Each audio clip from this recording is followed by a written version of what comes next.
ಓಂ ಗುರುರ್ಬ್ರಹ್ಮ ಗುರುರ್ವಿಷ್ಣುಃ ಗುರುರ್ದೇವೋ ಮಹೇಶ್ವರಃ ಗುರುಃ ಸಾಕ್ಷಾತ್ ಪರಬ್ರಹ್ಮ ತಸ್ಮೈ ಶ್ರೀ ಗುರವೇ ನಮಃ. ಓಂ ಗುರವೇ ಸರ್ವಲೋಕಾನಾಂ ಭಿಷಜೇ ಭವರೋಗಿಣಾಂ ನಿಧಯೇ ಸರ್ವವಿದ್ಯಾನಾಂ ದಕ್ಷಿಣಾಮೂರ್ತಯೇ ನಮಃ. ಓಂ ಗುರುದೇವೋ ಮಹಾದೇವೋ ಗುರುದೇವಃ ಸದಾಶಿವಃ ಗುರುದೈವಾತ್ ಪರಂ ನಾಸ್ತಿ ತಸ್ಮೈ ಶ್ರೀ ಗುರವೇ ನಮಃ. ಪ್ರಕೃತ್ಯಾ ಸುರಮ್ಯಂ ವಿಶಾಲಂ ಪ್ರಕಾಮಂ ಸರಿತ್ತಾರಹಾರೇ ಲಲಾಮಂ ನಿಕಾಮಂ ಹಿಮಾದ್ರೇರ್ಲಲಾಟೆ ಪದೇ ಚೇವ ಸಿಂಧುಃ ಪ್ರಿಯಂ ಭಾರತಂ ಸರ್ವಥಾ ದರ್ಶನೀಯಂ ಪ್ರಿಯಂ ಭಾರತಂ ಸರ್ವಥಾ ದರ್ಶನೀಯಂ. ಧನಾನಾಂ ನಿಧಾನಂ ಧರಾಯಾಂ ಪ್ರಧಾನಂ ಇದಂ ಭಾರತಂ ದೇವಲೋಕೇನ ತುಲ್ಯಂ ಯಶೋ ಯಶ್ಯ ಶುಭ್ರಂ ವಿದೇಶೇಷು ಗೀತಂ ಪ್ರಿಯಂ ಭಾರತಂ ತತ್ ಸದಾ ಪೂಜನೀಯಂ ಪ್ರಿಯಂ ಭಾರತಂ ತತ್ ಸದಾ ಪೂಜನೀಯಂ. ಅನೇಕೆ ಪ್ರದೇಶಾ ಅನೇಕೆ ಚ ವೇಷಾಃ ಅನೇಕಾನಿ ರೂಪಾಣಿ ಭಾಷಾ ಅನೇಕಾ ಪರಂ ಯತ್ರ ಸರ್ವೇ ವಯಂ ಭಾರತೀಯಾ ಪ್ರಿಯಂ ಭಾರತಂ ತತ್ ಸದಾ ರಕ್ಷಣೀಯಂ ಪ್ರಿಯಂ ಭಾರತಂ ತತ್ ಸದಾ ರಕ್ಷಣೀಯಂ. ಸುಧೀರಾ ಜನಾಯತ್ರ ಯುದ್ಧೇಷು ವೀರಾಃ ಶರೀರಾರ್ಪಣೇನಾಪಿ ರಕ್ಷಂತಿ ದೇಶಂ ಸ್ವಧರ್ಮಾನುರಕ್ತಾ ಸುಶೀಲಾಶ್ಚ ನಾರ್ಯಃ ಪ್ರಿಯಂ ಭಾರತಂ ತತ್ ಸದಾ ಶ್ಲಾಘನೀಯಂ ಪ್ರಿಯಂ ಭಾರತಂ ತತ್ ಸದಾ ಶ್ಲಾಘನೀಯಂ. ವಯಂ ಭಾರತೀಯಾ ಸ್ವಭೂಮಿಂ ನಮಾಮಃ ಪರಂ ಧರ್ಮಮೇಕಂ ಸದಾ ಮಾನಯಾಮಃ ಯದರ್ಥಂ ಧನಂ ಜೀವನಂ ಚಾರ್ಪಯಾಮಃ ಪ್ರಿಯಂ ಭಾರತಂ ತತ್ ಸದಾ ವಂದನೀಯಂ ಪ್ರಿಯಂ ಭಾರತಂ ತತ್ ಸದಾ ವಂದನೀಯಂ ಪ್ರಿಯಂ ಭಾರತಂ ತತ್ ಸದಾ ವಂದನೀಯಂ.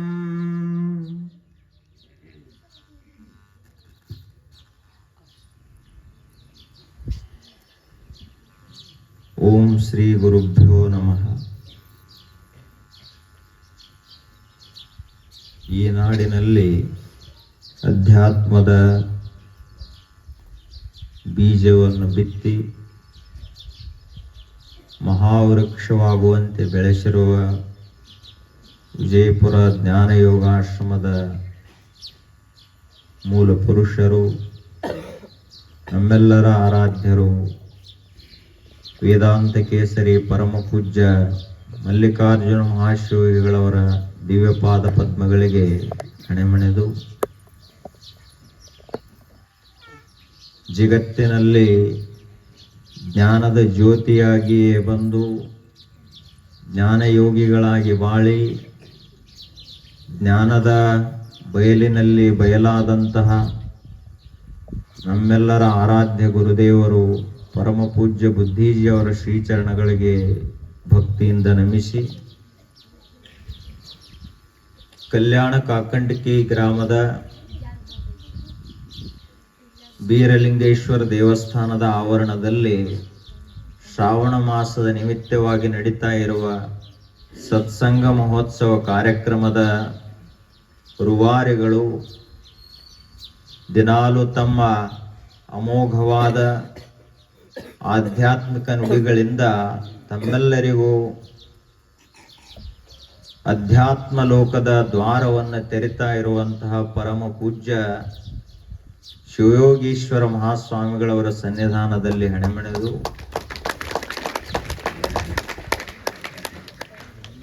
ಶ್ರದ್ಧೆಯಿಂದ ಈ ಸತ್ಸಂಗದಲ್ಲಿ 4 ನುಡಿಗಳನ್ನ ಕೇಳಿ ಪವಿತ್ರ ಆಗಬೇಕು ಅಂತ ಆಗಮಿಸಿರುವ ಎಲ್ಲ ಸದ್ಭಕ್ತರಿಗೂ ನಮಸ್ಕಾರಗಳು.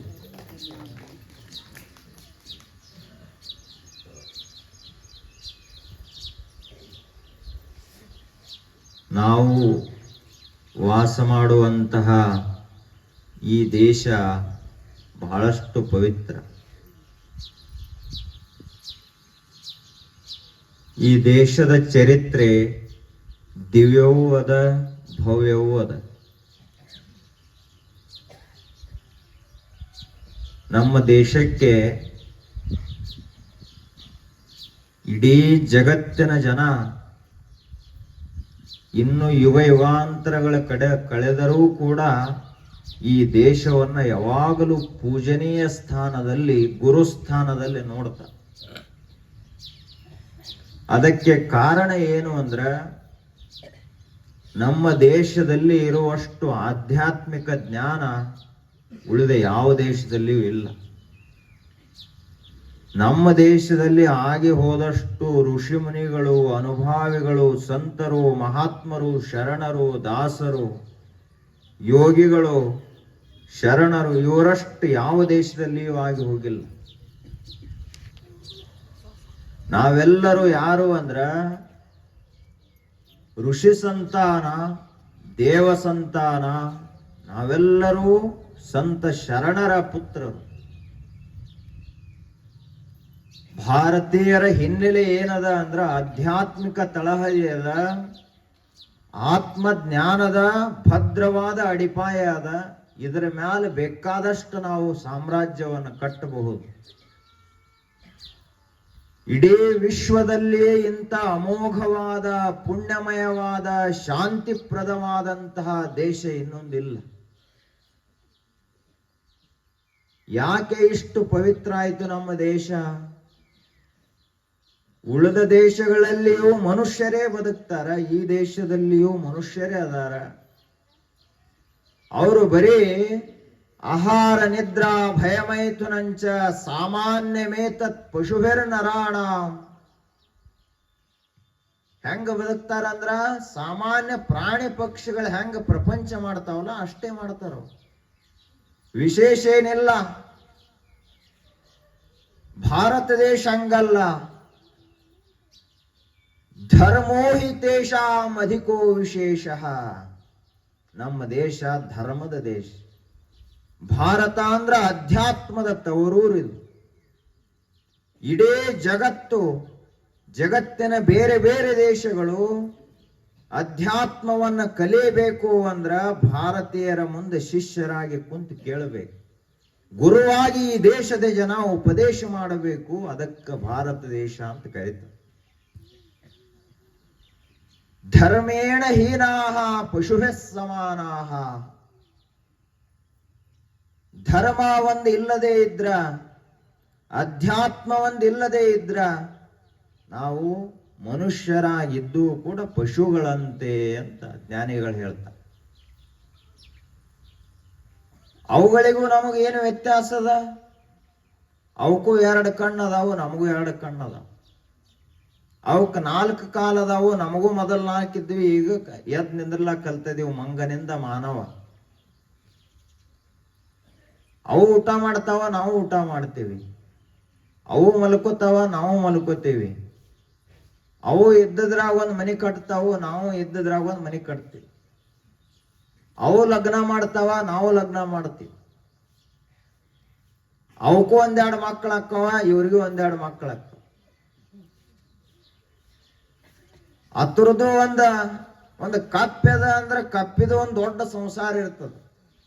ಇವ ತಿಳ್ಕೊಂಡಿರ್ತಾನ ಊರಾಗ ನಮ್ದ ಬಹಳ ದೊಡ್ಡ ಸಂಸಾರ ಅಂತ. ಇವನಿಗೆ ದೊಡ್ಡ ಸಂಸಾರ ಕಪ್ಪ್ಯಾಗ ರಾಡಿ ಒಳಗೈತದ ಕಪ್ಪೆ, ಅಲ್ಲಿ ಅಷ್ಟು ದೊಡ್ಡ ಸಂಸಾರ. ನಾವಷ್ಟೇ ಅಲ್ಲ, ಎಲ್ಲವೂ ಪ್ರಪಂಚವನ್ನೇ ಮಾಡ್ತವ. ಆದ್ರೆ ಮನುಷ್ಯನಿಗೆ ಒಂದು ವಿಶೇಷವಾದ ವಿವೇಕ ಶಕ್ತಿ ಅದ, ಪ್ರಜ್ಞಾಶಕ್ತಿ ಅದ, ಧೀಶಕ್ತಿ ಅದ. ಅದನ್ನ ಬಳಸಿಕೊಂಡು ಸಂತ ಮಹಾತ್ಮರ ದಾರಿಯನ್ನ ಹಿಡಿದು ಹೋದ ಅಂದ್ರೆ ಅದೇ ಮನುಷ್ಯನೇ ಭೂಲೋಕದ ಭಗವಂತನಾಗುತ್ತಾನೆ.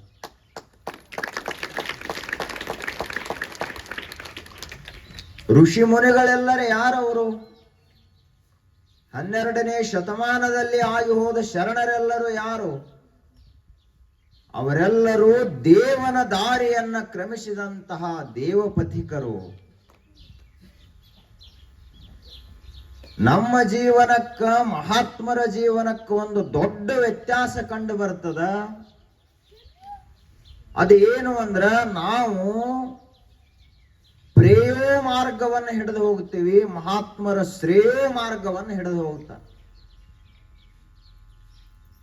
ಏನು ಪ್ರೇಯ ಮತ್ತು ಶ್ರೇಯ ಅಂದ್ರ? ಪ್ರೇಯಸ್ಸು ಅಂದ್ರ ಪ್ರಿಯವಾದಂಥದ್ದು. ಈಗ ಸದ್ಯ ನಮಗ ತಾತ್ಕಾಲಿಕ ಸುಖ ಕೊಡ್ಬೇಕು. ಈ ಗುರುಗಳು ಉಪವಾಸ ಮಾಡ್ರಿ ಅಂತ ಹೇಳಿದ್ರು, ಅದು ಯಾರಿಗೂ ರುಚಿಸುವುದಿಲ್ಲ, ಅದು ಶ್ರೇಯಸ್ಸದು. ಅದೇ ಚಲೋ ಬಜಿ ಮಾಡಿಬಿಟ್ರಂದ್ರೆ ಮುಗಿದು ಹೋತ್. ಅದರ ಮುಂದೆ ಯಾವ ಉಪವಾಸ ಏನದ? ಶಿವರಾತ್ರಿ ಇದ್ರು ಸಹಿತ ಒಂದು ಕ್ಷಣ ಶಿವ ಮತ್ತಿನ್ ಮುಂದಿನ ವರ್ಷ ಭೇಟಿ ಹಾಕಾನ ಅಂತ ತಿಳ್ಕೊಂಡು ಈಗ ಮೊದಲು ಬಜಿ ತಿನ್ನೋದು. ಇದೇನಿದು? ಪ್ರೇಯೋ ಮಾರ್ಗ. ಇಲ್ಲಿ ಪ್ರವಚನ ಎಲ್ಲ ನಡೆಯಂಗ್ ನಡೆದಿರ್ತದ. ಆದರೂ ಕೆಲವೊಬ್ಬರಿಗೆ ಟಿವಿ ನೋಡೋ ಹುಚ್ಚು. ಅದು ಬಹಳ ಪ್ರಿಯ ಆಯ್ತು, ಯಾಕಂದ್ರೆ ತಾತ್ಕಾಲಿಕ ಸದ್ಯದಾಗ ಸುಖ ಸಿಗ್ತೈತೆ ಅದರಿಂದ. ಪ್ರವಚನ ಕೇಳಿದ್ರ ತಿಳ್ಕೊಂಡು ಅದನ್ನ ಜೀವನದಲ್ಲಿ ಅಳವಡಿಸಿಕೊಂಡಿವಿ ಅಂದ್ರೆ ಶಾಶ್ವತ ಶಾಂತಿ ಸಿಗುತ್ತದೆ. ಇದು ಶ್ರೇಯೋ ಮಾರ್ಗ, ಕಲ್ಯಾಣಕಾರಿಯಾದ ಮಾರ್ಗ, ಮಂಗಲದಾಯಕವಾದ, ಶಾಂತಿ ಪ್ರದಾಯಕವಾದ, ಬುದ್ಧಿಪ್ರದವಾದ, ಬೋಧಪ್ರದವಾದ ಮಾರ್ಗವೇ ಶ್ರೇಯೋ ಮಾರ್ಗ. ಆದರೆ ಎಲ್ಲರೂ ಆಯ್ಕೆ ಮಾಡ್ಕೊಳ್ಳೋದು ಯಾವುದು? ಸುಲಭ ಯಾವ್ದು ಸಿಗ್ತೈತೆ ಅದನ್ನೇ ಆಯ್ಕೆ ಮಾಡ್ಕೋತಾರೆ. ಸುಲಭ ಅಂದ್ರ ಪ್ರಪಂಚದ ಮಾರ್ಗ ಸುಲಭದ. ಹೌದು, 1000 ಸುಳ್ಳು ಹೇಳಿ ಒಂದು ಲಗ್ನ ಮಾಡಬೇಕು. ಮಾಡ್ಯಾರಿಲ್ಲ ಅಲ್ಲ? 1000ಕ್ಕೆ 10,000 ಹೇಳ್ಯಾರ. ಅವ್ ಬಂದವ್ರಿಗೆ ಬೀಗರಿಗೆ ತೋರಿಸ್ತಿರ್ತಾರೆ, ಇದು ಏನು ಕಾಣ್ತತಿಲ್ರಿ, ಎಲ್ಲ ಇದು ನಮ್ಮದೇ ಇದೆ. ಇದು ತೆಗ್ಗ ಮುಂದೆ ತೆವರಿಗೆ ಇರುತ್ತಕ ಎಲ್ಲ ಎಟ್ಟು ಕಾಣ್ತೈತಿ, ತೊಗರಿ, ಹತ್ತಿ, ಗೊಂಜಾಳ ಏನೇ ಎಲ್ಲ ನಮ್ಮದೇ. ಅವ್ ಬಂದ ಆ ಬಳಿಕ ಅವರು ಲಗ್ನಾಗಿ ಬಂದ್ ನೋಡಿದ ಬಳಿಕ ಒಂದು 2 ಎಕರೆ ಹೊಲ. ಎದಕ್ಕೆ ಹಿಂಗಾತು? ನಾವು ಸುಲಭ ಮಾರ್ಗ ಹಿಡಿತೀವಿ. ಆ ಬಳಿಕ ಸನ್ಯಾಸಿಗಳಂದ್ರೆ ಹೆಂಗ, ಒಬ್ಬರೇ ಇರಬೇಕಾಗುತ್ತೆ. ಆದ್ರೆ ನಿಮ್ದು ಹಂಗಲ್ಲ, ಎಲ್ಲ ಬಂದು ಬಳಗ ಅದು ಇದು 108 ಹಗ್ಗ ಹಚ್ಚಿ ಕಟ್ಟಿರ್ತಾರೆ. ನೀವು ಅಲ್ಲೇ ಬಹಳ ಪ್ರಿಯ ಅನಿಸ್ತದ. ಮೊಮ್ಮಕ್ಕಳ ಮುಖ ನೋಡಿ ಹತ್ತವ್ರು ಯಾರದಾರ? ಆ ಹುಡುಗರು ಹತ್ತರು, ನೀವು ಅದನ್ನ ಎತ್ಕೊಂಡು ಆಡಿಸ್ತೀರಿ, ಸಂತೋಷ ಪಡ್ತೀರಿ. ಮೊಮ್ಮಕ್ಕಳ ಮುಖ ನೋಡಿ ಅಷ್ಟು ಸಂತೋಷ ಪಡ್ತೀರಿ. ಅದಕ್ಕ ಪ್ರೇಯ ಅಂತ ಕರೆದ್ರು, ಪ್ರಪಂಚ ಅಂತ ಕರೆದ್ರು ಅದಕ್ಕೆ. ಅದೇ ಗುರುಗಳ ಜ್ಞಾನದಾಯಕವಾದ ಮುಖವನ್ನ ನೋಡಿ ನಾವು ಸಂತೋಷ ಪಟ್ಟಿವಿ ಅಂದ್ರೆ ಅದೇ ಶ್ರೇಯ. ಹೋಗಿ ಮಾವನ ಕಾಲು ಮುಟ್ಟಿ ನಮಸ್ಕಾರ ಮಾಡಿದ ಅಂದ್ರ ಅದು ಪ್ರೇಯೋ ಮಾರ್ಗ, ಪ್ರಪಂಚದ ಮಾರ್ಗ. ಮಾವೇನ ಆಶೀರ್ವಾದ ಮಾಡ್ತಾನ, ಆತಪ್ಪ ಚಲೋ 4 ಮಕ್ಕಳಾಗ್ಲಿ ಅಂತ ಹೇಳ್ತಾನ. ಅದನ್ನ ಬಿಟ್ಟು ಅವ್ ಮಾಡಾವೇನದ? ಅವನ ಕಡೆ ಐತೆರೆ ಏನು? ಅವನು ಅದನ್ನ ಮಾಡ್ಯಾನ, ಇವಾಗೂ ಅದನ್ನ ಹೇಳ್ತಾನ. ಗುರುಗಳ ಕಡೆಗೆ ಬಂದು ಗುರುಗಳ ಪಾದಕ್ಕೆ ಹಣೆ ಹಚ್ಚಿ ನಮಸ್ಕಾರ ಮಾಡಿದಾಗ ಗುರುಗಳು ಏನ್ ಹೇಳ್ತಾರೆ? ಆತ್ಮ ಕಲ್ಯಾಣ ಆಗಲಿಪಾನೆಂದು ನಿನ್ನ ಜನ್ಮ ಜನ್ಮಾಂತರದ ಪಾಪಗಳೆಲ್ಲ ಕಳೆದು ನೀನೊಬ್ಬ ಶಿವಯೋಗಿಯಾಗು ಅಂತ ಆಶೀರ್ವಾದ ಮಾಡ್ತಾರೆ ಗುರುಗಳು.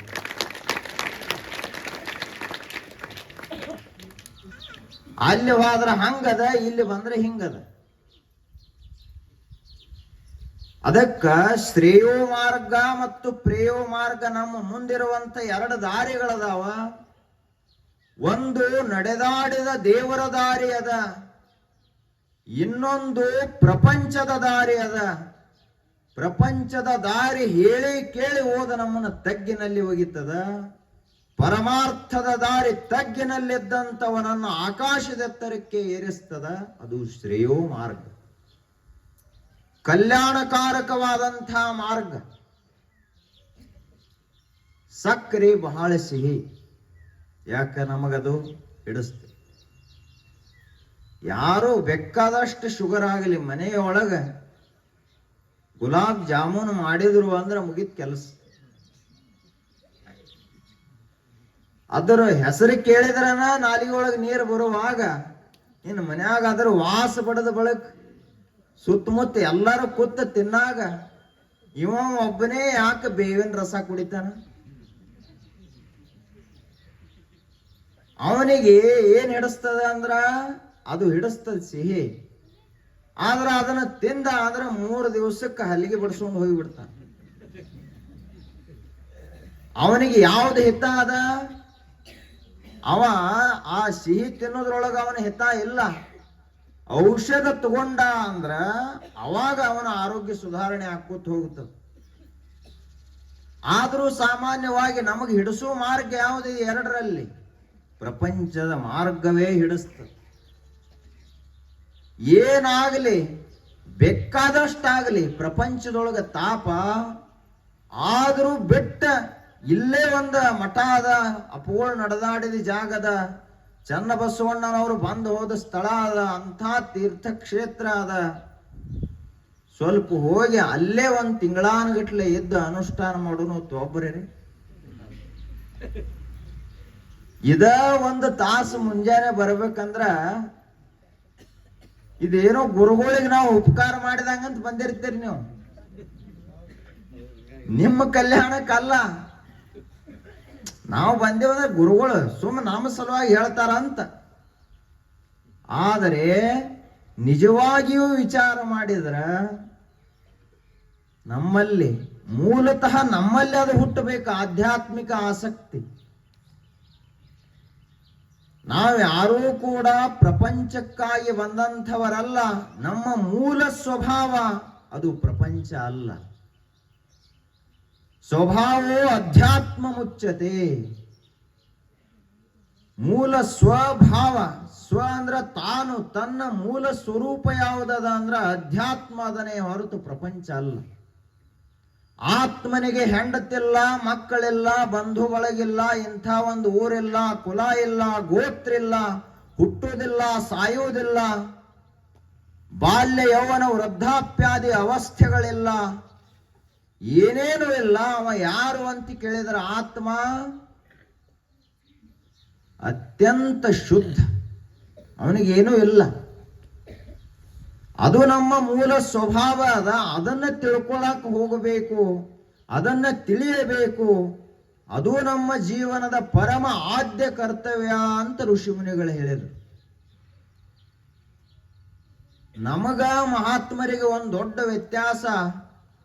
ಅವರು ಮೊದಲ ಪರಮಾರ್ಥವನ್ನೇ ಮೊದಲು ಮಾಡಿದರು. ಅವರು ಮಹರ್ಷಿಗಳು, ಶರಣರು. ನಾವು ಮೊದಲ ಪ್ರಪಂಚ ಮಾಡಿ ಆ ಬಳಿಕ ಮುಂದೆ ಸಮಯ ಉಳಿತಂದ್ರ ಪ್ರವಚನ ಕೇಳಕ್ ಹೋಗುದು. ಎಲ್ಲ ಮನೆಯೊಳಗೆ ಮೊದಲ ಮಕ್ಕಳ ವ್ಯವಸ್ಥೆ ಆಗಬೇಕು, ಮೊಮ್ಮಕ್ಕಳ ವ್ಯವಸ್ಥೆ ಆಗಬೇಕು, ಎಲ್ಲರ ವ್ಯವಸ್ಥೆ ಆದ ಬಳಿಕ ಮನೆ ಕಸ ಹೊಡೆದು ಬಾಂಡೆ ತೊಳೆದು ಎಲ್ಲ ಆಗಿ ಮುಂದೆ ಸಮಯ ಉಳಿತಂದ್ರೆ ಈ ಕಡೆ ಬರೋದು. ಇರ್ಲಿಲ್ಲ ಅಂದ್ರೆ ಮುಗಿತ್ ಕೆಲಸ. ಋಷಿ ಮುನಿಗಳು ಶರಣರ ಹಾಗೆ ಮಾಡಲಿಲ್ಲ. ಮೊದಲು ಪರಮಾರ್ಥ, ಮೊದಲು ಜಪ ತಪ ಧ್ಯಾನ ಯೋಗ ಪ್ರಾಣಾಯಾಮ ಇವೆಲ್ಲ ಮಾಡಿದ ಬಳಿಕ ಉಳಿತಂದ್ರೆ ಮುಂದೆ ಪ್ರಪಂಚ ಇರಲಿಲ್ಲ ಅಂದ್ರೆ ಇಲ್ಲ. ಆದರೆ ನಮ್ಮ ಒಲವು ಇರುವುದು ಪ್ರಪಂಚದ ಕಡೆಗೆ. ಸಾಧನ ಅಂದ್ರೆ ಎದಕ್ಕೆ ಕರೀತಾರ? ಪ್ರಪಂಚದಿಂದ ಪರಮಾರ್ಥದ ಕಡೆಗೆ ಕರೆದುಕೊಂಡು ಬರುವಂಥದಕ್ಕ ಸಾಧನ ಅಂತ ಕರೀತಾರೆ. ಗುರುಗಳು ಆ ದಾರಿಯನ್ನು ನಮಗೆ ತೋರಿಸ್ತಾ ಇರ್ತಾರೆ. ಮಹಾತ್ಮರು ಅಂದ್ರೆ ಏನವರು? ಉತ್ತಿಷ್ಠತ ಜಾಗ್ರತ ಪ್ರಾಪ್ಯವರ ನಿಬೋಧತ. ಒಂದು ವೇಳೆ ಗುರುಗಳು ಸಂತರು ಮಹಾತ್ಮರಲ್ಲಿ ಇಲ್ಲದೇ ಇದ್ರ ನಾವೆಲ್ಲರೂ ಸುದೀರ್ಘವಾಗಿ ಪ್ರಪಂಚದ ನಿದ್ರೆಯಲ್ಲಿ ಮಲ್ಕೊಂಡು ಬಿಡ್ತಿದ್ದೀವಿ. ಈಗೂ ಮಲ್ಕೊಂಡ ಇದ್ದೀವಿ, ಸ್ವಲ್ಪ ಏನೋ ಎಚ್ಚರ ಆದಂಗ ಆಗ್ಯದ. ಎದ್ದಿದೀವಲ್ರಿ ಪಕ್ಕ ಅಂತ ನೀವು ಅನ್ಬೋದು. ಎದ್ದರ ಕರೆ ತಲೆಯಾಗ ಮಾತ್ರ ಇರೋದೇನದ ಪ್ರಪಂಚನೇ ಅದ. ಆ ಪ್ರಪಂಚದ ನಿದ್ರೆಯಿಂದ ಪರಮಾರ್ಥದ ಎಚ್ಚರದ ಕಡೆಗೆ ಏಳಬೇಕು ನಾವು. ಉತ್ತಿಷ್ಠತ ಏಳಪ್ಪ ಅಂತ ಹೇಳಿದರು ಋಷಿಗಳು.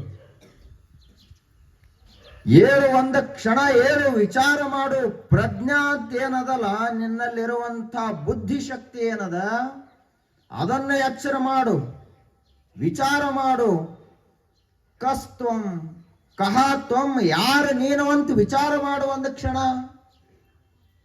ಬರೇ ಎಲ್ಲರೂ ಕೂಡಿ, ಓಣ್ಯಾಗಿರೋರು ಬಂಧು ಬಳಗದವರು ಎಲ್ಲರೂ ಕೂಡಿ ಒಂದು ಹೆಸರಿಟ್ರಿ. ಅದನ್ನೇ ಎಲ್ಲರೂ ಕರೆದ್ರು. ಹೀಗಾಗಿ ಇವ ನನ್ನ ಹೆಸರು ಸಂಗಪ್ಪ. ಯಾರೇ ಸಂಜ್ಞಾ ಅಂತ ಕರೆದ್ರೆ ಇವ್ ಸಿಟ್ಟು ಬತ್ತು. ಊರಾನವ್ರು ಕೂಡಿ ಇಟ್ಟು ಹೆಸರದ ಸಂಗಪ್ಪ ಅಂತ ಹೇಳಿ, ನಿನ್ನ ಹೆಸರು ಅಲ್ಲದು. ಆದ್ರೂ ನಾವು ವಿಚಾರ ಮಾಡೋದಿಲ್ಲ. ಸಾಯುವವರೆಗೆ ಆ ಹೆಸರೇ ನಾನು ನನ್ನದು ಅಂತ ತಿಳ್ಕೊಂಡು ಕೂತು ಬಿಡ್ತ. ಆದರೆ ವಿಚಾರ ಮಾಡೋ ಗುರುಗಳು ಹೇಳಿದಂಗ ಸ್ವಲ್ಪ ವಿಚಾರ ಮಾಡಲ್ಲ. ಉತ್ತಿಷ್ಠತ ಜಾಗ್ರತ, ಏಳು, ಎಚ್ಚರಾಗು. ಎರಡು ಶಬ್ದ ಯಾಕೆ ಬಳಸಿದ್ರು? ಕೆಲವೊಬ್ರು ಎದ್ರು ಇನ್ನ ನಿದ್ದಿಗಣ್ಣಾಗಿರ್ತ, ಪಕ್ಕ ಎದ್ದಿರುವುದಿಲ್ಲ. ಹುಡುಗರು ನೋಡ್ರಿ ನೀವು, ಎದ್ದಿರ್ತಾವ ಕರೆ ಇನ್ನ ಪಕ್ಕ ಕಾಣ ತೆಗೆದಿರುವುದಿಲ್ಲ. ಹಂಗ ನಾವು ಎದ್ದದೆವು, ಹಣಿ ಮೇಲೆ ವಿಭೂತಿ ಹಚ್ಕೊಳಕ್ ಕಲ್ತಿದ್ದೀವಿ, ಭಂಡಾರ ಹಚ್ಚಲಾಕ್ ಕಲ್ತಿದ್ದೀವಿ, ಎಲ್ಲ ಮಾಡ್ಲಾಕ್ ಕಲ್ತಾ ಇದ್ದೀವಿ, ವಿಭೂತಿ ಪೂಜಾ ಮಾಡ್ಲಾಕ್ ಕಲ್ತಾ ಇದ್ದೀವಿ. ಲಿಂಗ ಅಂದ್ರೆ ಏನು? ಉತ್ತಿಷ್ಠದ ಸ್ವಲ್ಪರೇ ಎದ್ದಾನ. ಎಚ್ಚರಾಗು, ಜಾಗ್ರತ.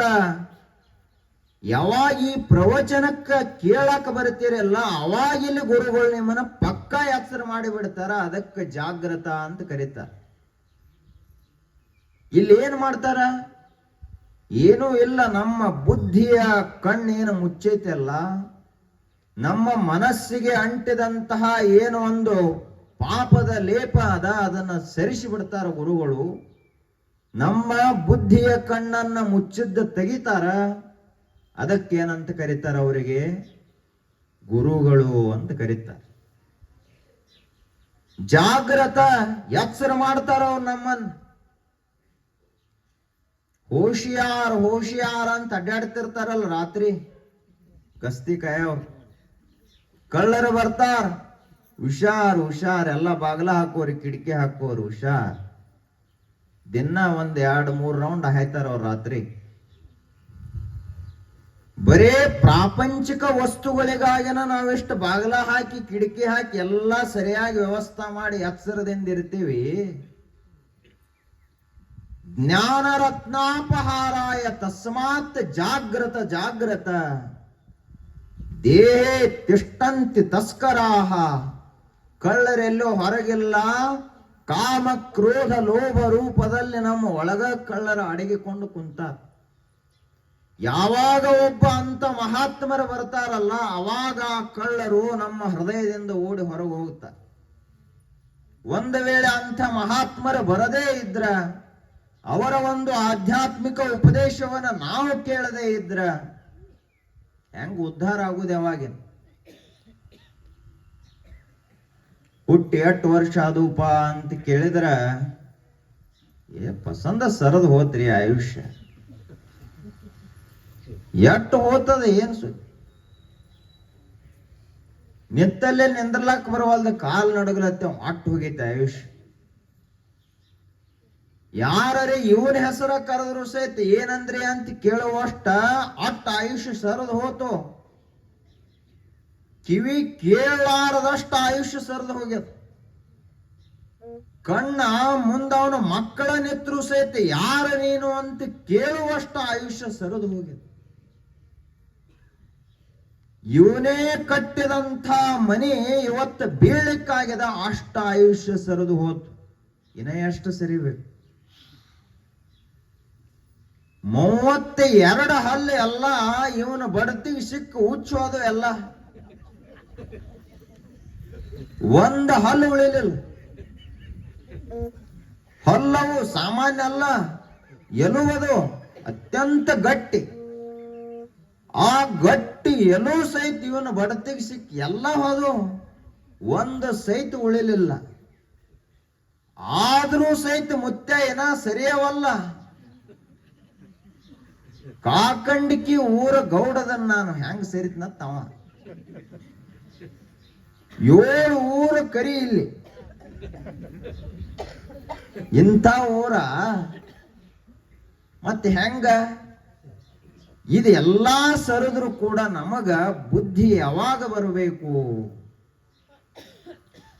ಬರೇ ಶ್ರೀಮಂತಿಕೆ ಒಂದು ಇದ್ರೊಳಗ ಹೋಯ್ತು. ಆನೆಯನ್ನೇರಿಕೊಂಡು ಹೋದಿರೇ ನೀವು, ಕುದುರೆಯನ್ನೇರಿಕೊಂಡು ಹೋದಿರೇ ನೀವು, ಕುಂಕುಮ ಕಸ್ತೂರಿಯ ಪೂಸಿಕೊಂಡು ಹೋದಿರೇ ನೀವು. ಎಲ್ಲ ಕೆಲವೊಬ್ರು ಆನೆ ಮೇಲೆ ಹತ್ತಿ ಹಂಗ ಸ್ಮಶಾನಕ್ಕೆ ಹೋದ್ರು.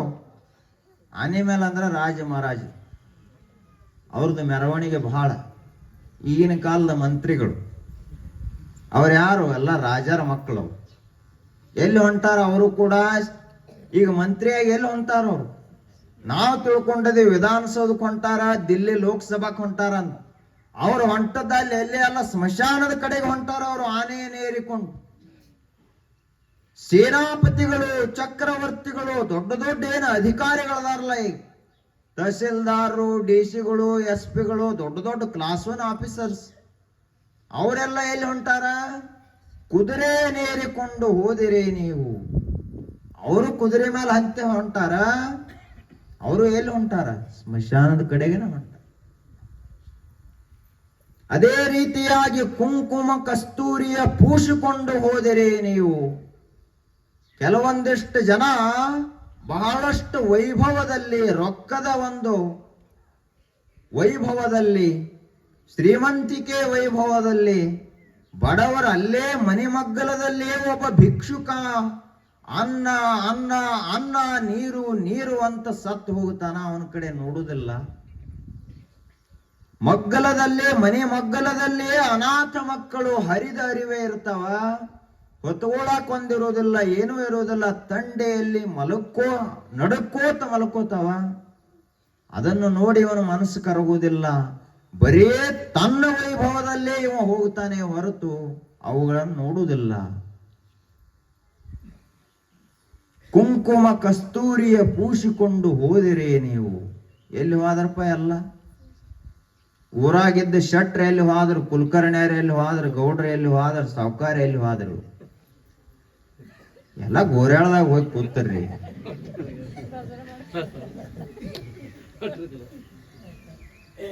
ಊರಾಗತ್ತಾರ ಜನ ಸತ್ತ ಬಳಕ್ ಬಾಳ ಮೆರದ್ರಿ. ಎಟ್ಟು ಮೆರಿದೈತಿರಿ ನೀವು, ಒಂದೇನ ಹೇಳಬಾರ್ದು ಅದನ್ನ, ಅಟ್ಟು ಮೆರದ್ರಿ.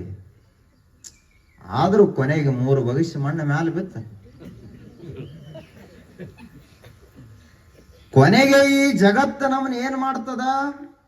8 ವರ್ಷ ಬಾಳ ನೀ ಜಗತ್ತಿನೊಳಗೆ ಹೋಗಿ ಗದ್ಲ ಮಾಡಿದೆ, ಇನ್ನು ಹೋಗಿ ತಣ್ಣ ಕೂತ್ ಬಿಡಪ್ಪ, 3 ಫುಟ್ ಜಾಗದಾಗ ಕುಣಿಸ್ಬಿಡುತ್ತ. ಮತ್ತ ಆ ಬಳಿಕ ಮುಂದೆ ಕಾಯಿಗೆ ತುಸು ತಿನಿಸಿ ಮಾಡಿ ಬಂದು ಕೈ ತೊಳ್ಕೊಂಡು ಮನೆಗೆ ಬಂದ್ರಂದ್ರೆ ಇವರು ಚಲೋ ಮೆರವಣಿಗೆ ಅಂತ ಅವನ ಕಿಲಿಕ ಇವ್ರ ಕಡೆ ಬಂದಿರ್ತದ. ಅತ್ತಿ ಹೋಗಿರ್ತಾಳ, ಸೊಸಿ ಕೈಯಾಗಿ ಚಾವಿ ಈಗ ಅತ್ತೆಗಿರ್ತಾಳವ.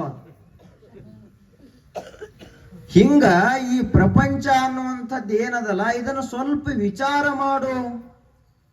ಉತ್ತಿಷ್ಟತ ಏಳು, ವಿಭೂತಿ ಹಚ್ಕೊಳಕರೆ ಮೊದಲು ಕಲಿ. ಮೊದಲ ದೇವರ ಗುಡಿಗೆ ಹೋಗ್ಲಾಕರೆ ಕಲಿ. ಮನೆಯೊಳಗಿರುವ ಜಗಲಿ ಪೂಜಾ ಮಾಡ್ಲಾಕಾದ್ರೂ ಕಲಿ. ಕೆಲವೊಬ್ಬರು ಜಗಲಿಗಳು ಏನಾಗ್ಯಾವ ಅಂದ್ರ ಬುದ್ಧಿ ಕೊಟ್ಟು ಬಿಟ್ಟಾರ ಅವ್ರ ಹೆಣ್ಮಕ್ಳಿಗೆ. ನೋಡಂಗಿಲ್ಲ ಗಣಮಕ್ಳು ಒಟ್ಟ ಜಗಲಿ ಒಳಗೆ ಯಾವ ದೇವರೈತೆ ಸಹಿತ ನೋಡುದಿಲ್ಲ. ಎಂದರೇನು ಶ್ರಾವಣದಾಗ ಸತ್ಯನಾರಾಯಣ ಕತ್ತೆ ಹಾಕ್ಸು ಮುಂದ ಅವಾಗ ಯಾವ ಮೂರ್ತಿ ಐತೋ ಅದು ಗೊತ್ತಿಲ್ಲ ಇವ್ರಿಗೆ. ಹಿಂಗಾತಂದ್ರೆ ಹೆಂಗ? ಸ್ವಲ್ಪ ಆದ್ರೂ ವಿಭೂತಿ ಹಚ್ಕೊಳಕ್ ಕಲಿಬೇಕು. ಸ್ವಲ್ಪ ಆದ್ರೂ ಮುಂಜಾನೆ 5 ನಿಮಿಷ ಶಿವ ಶಿವ ಅನ್ಲಾಕ್ ಕಲಿಬೇಕು. ಮುಂಜಾನೆ ಎದ್ದು ಕೂಡ್ಲೇನ ಬಯಲಕ್ ಚಾಲೂ ಮಾಡಿದೆವು. ಋಷಿಗಳೆಲ್ಲರೂ ಕೂಡ ಮುಂಜಾನೆ ಎದ್ದ ತಕ್ಷಣ ವೇದ ಮಂತ್ರ ಘೋಷವನ್ನು ಮಾಡ್ತಾ ಇದ್ರು. ಶರಣರೆಲ್ಲರೂ ಕೂಡ ಪರಮಾತ್ಮನನ್ನ ಕುರಿತಾಗಿ ಹಾಡ್ತಾ ಇದ್ರು.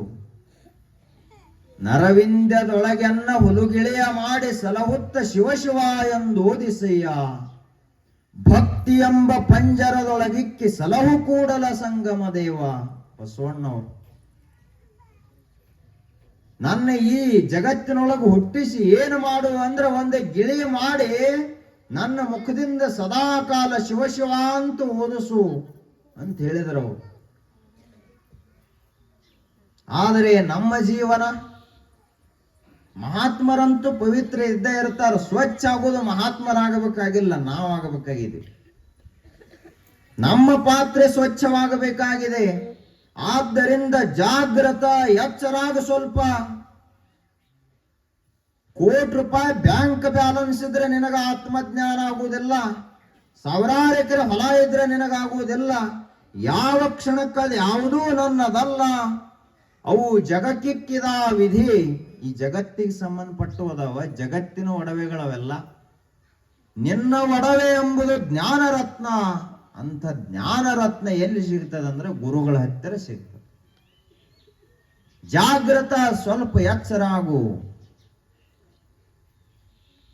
ಪ್ರಾಪ್ಯ ವರಾನ್ ನಿಬೋಧತ. ಬರೀ ಮನ್ಯಾನ ಹಿರಿಯಾರ ಹೇಳ್ತಾರ, ಊರಾನ ಹಿರಿಯಾರ ಹೇಳ್ತಾರ ಅಂತ ಅಷ್ಟೇ ಕೇಳ್ಕೋತ ಕೂಡ್ಲಾಕ್ ಹೋಗಬೇಡ. ನಿಜವಾಗಿ ವಿಚಾರ ಮಾಡಿ ನೋಡಿದ್ರ ಅವರು ವಯೋವೃದ್ಧರು, ವಯಸ್ಸಿನಿಂದ ಹಿರಿಯರದಾರೆ ಹೊರತು ಆತ್ಮ ಜ್ಞಾನದಿಂದ ಅವರು ಹಿರಿಯರಿಲ್ಲ. ಅಕ್ಕ ಮಹಾದೇವಿ ಅವರಿಗೆ ಬರೀ 20-25 ವರ್ಷ.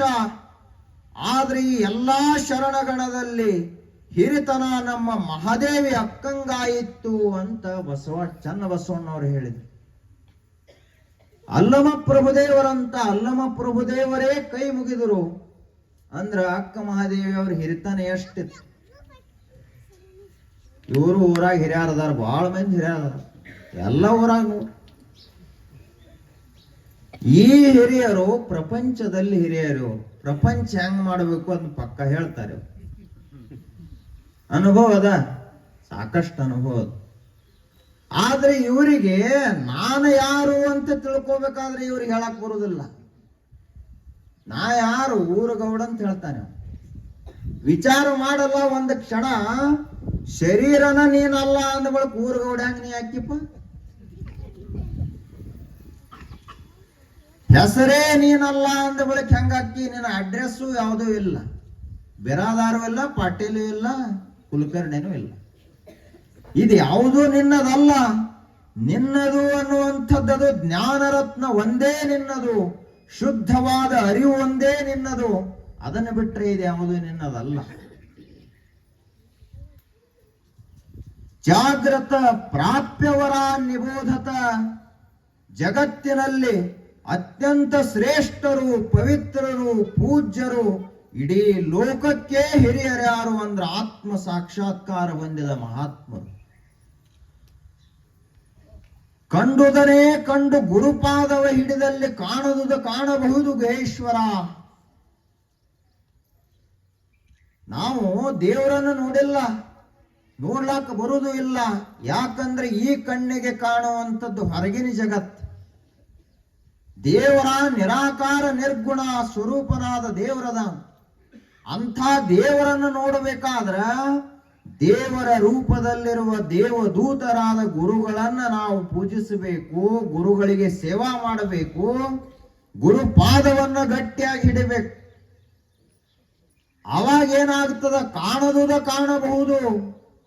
ಈ ಕಣ್ಣನ್ನ ಮುಚ್ಚಿ ನಮ್ಮ ಮನಸ್ಸನ್ನ ಶಾಂತಗೊಳಿಸಿ ಉಸಿರನ್ನ ಒಂದು ಯೋಗ್ಯ ರೀತಿಯಿಂದ ಅದನ್ನೂ ಸಮಗೊಳಿಸಿ ಯಾವ ಕ್ಷಣಕ್ಕೆ ಒಂದೇ ಆಸನದಲ್ಲೇ ಧ್ಯಾನಸ್ಥನಾಗಿ ಕೂಡ್ತಾನ, ಕಾಣದುದ ಕಾಣಬಹುದು ಗುಹೇಶ್ವರ.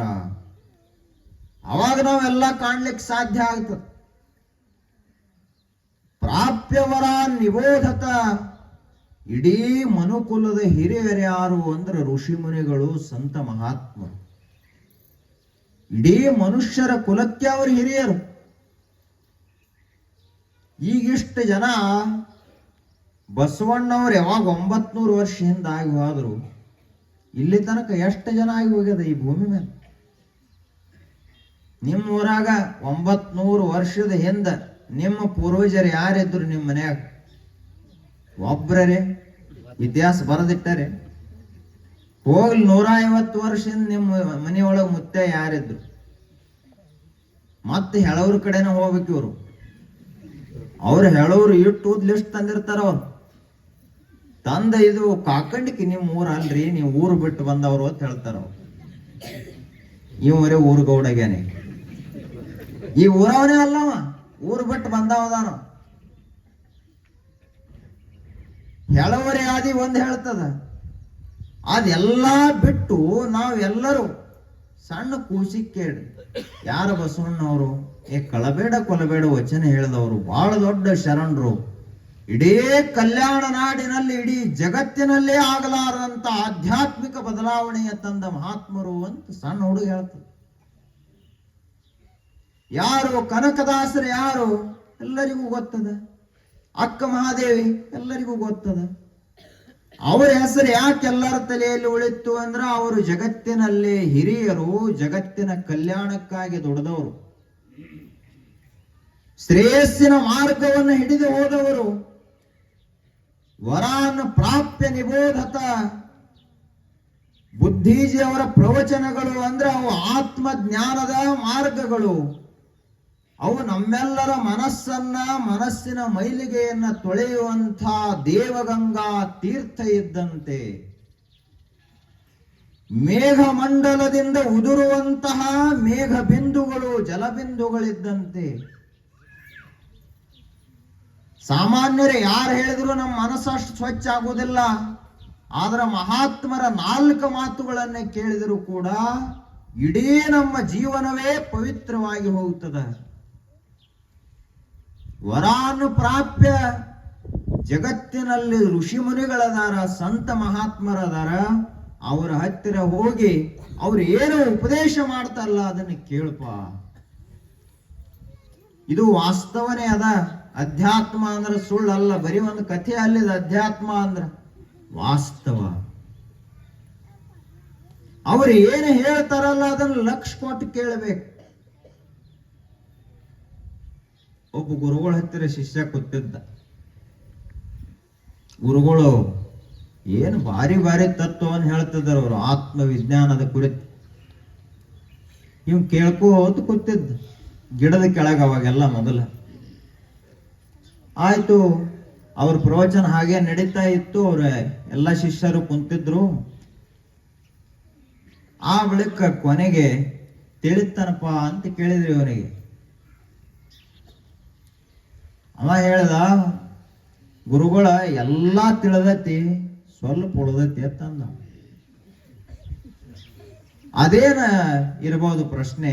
ಸ್ವಲ್ಪ ಉಳ್ದತ್ತಂದ್ರ ಮತ್ ಹೆಂಗೋ ದಂಡಿಗೆ ಬಂದನ ಕೈ ಹಿಡಿದು ಜಕ್ಕೊಂಡ್ಬಿಡ್ನು ಅಂತಂದ್ರ ಗುರುಗಳು. ಏನ್ ಉಳ್ದೈತಿ ಹೇಳಪ್ಪ ಅಂತಂದ್ರ ಅವ್ರು. ಗುರುಗಳ ಇಲಿ ಎಲ್ಲ ಹೋಗಿ ಬರೀ ಬಾಲಷ್ಟೇ ಉಳ್ದೈತಿ ಅಂತಂದ.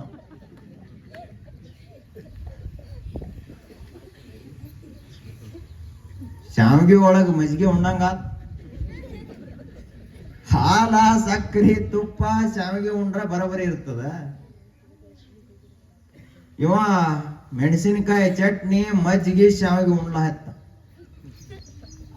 ಹೆಂಗ ಅದು ಹೊಂದುದಿಲ್ಲಲ್ಲ, ಹಂಗ ಇವನ ಲಕ್ಷ ಇಲಿ ಎಕಡೆ ಅಲ್ಲಿ ಹೊಂಟತ್ ಅದನ್ನ ನೋಡ್ಲತ್ತೇನೆ. ಇಲ್ಲಿ ಗುರುಗಳು ಪ್ರವಚನ ಹೇಳತ್ತಾರ. ಶರೀರನು ಇಲ್ಲೇ ಇರಬೇಕು, ಮನಸ್ಸು ಇಲ್ಲೇ ಇರಬೇಕು, ಬುದ್ಧಿ ಗುರುಗಳು ಏನ್ ಹೇಳ್ತಾರೆ ತಿಳ್ಕೊಳಕ್ ಪ್ರಯತ್ನ ಮಾಡಬೇಕು. ಅವಾಗ ಒಬ್ಬ ಮನುಷ್ಯ ಜ್ಞಾನಿ ಆಗ್ತಾನೆ. ಹಾಗೆಯೇ ನಾವು ಇಲ್ಲಿ ಕುಂತಿರ್ತೇವೆ, ಇಲ್ಲೇ ಭಾರಿ ಇದು ವಿಭೂತಿ ಹಚ್ಕೊಂಡು ಏನು ಸತ್ಯ ಶರಣರ ನಾಚಬೇಕು ಹಂಗ ಕೂತಿರ್ತ.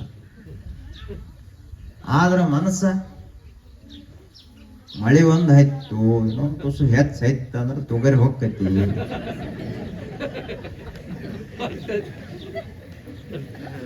ಇಲ್ಲಿ ಗುರುಗಳು ಭಕ್ತಿ ಸೂತ್ರ ಹೇಳತ್ತ,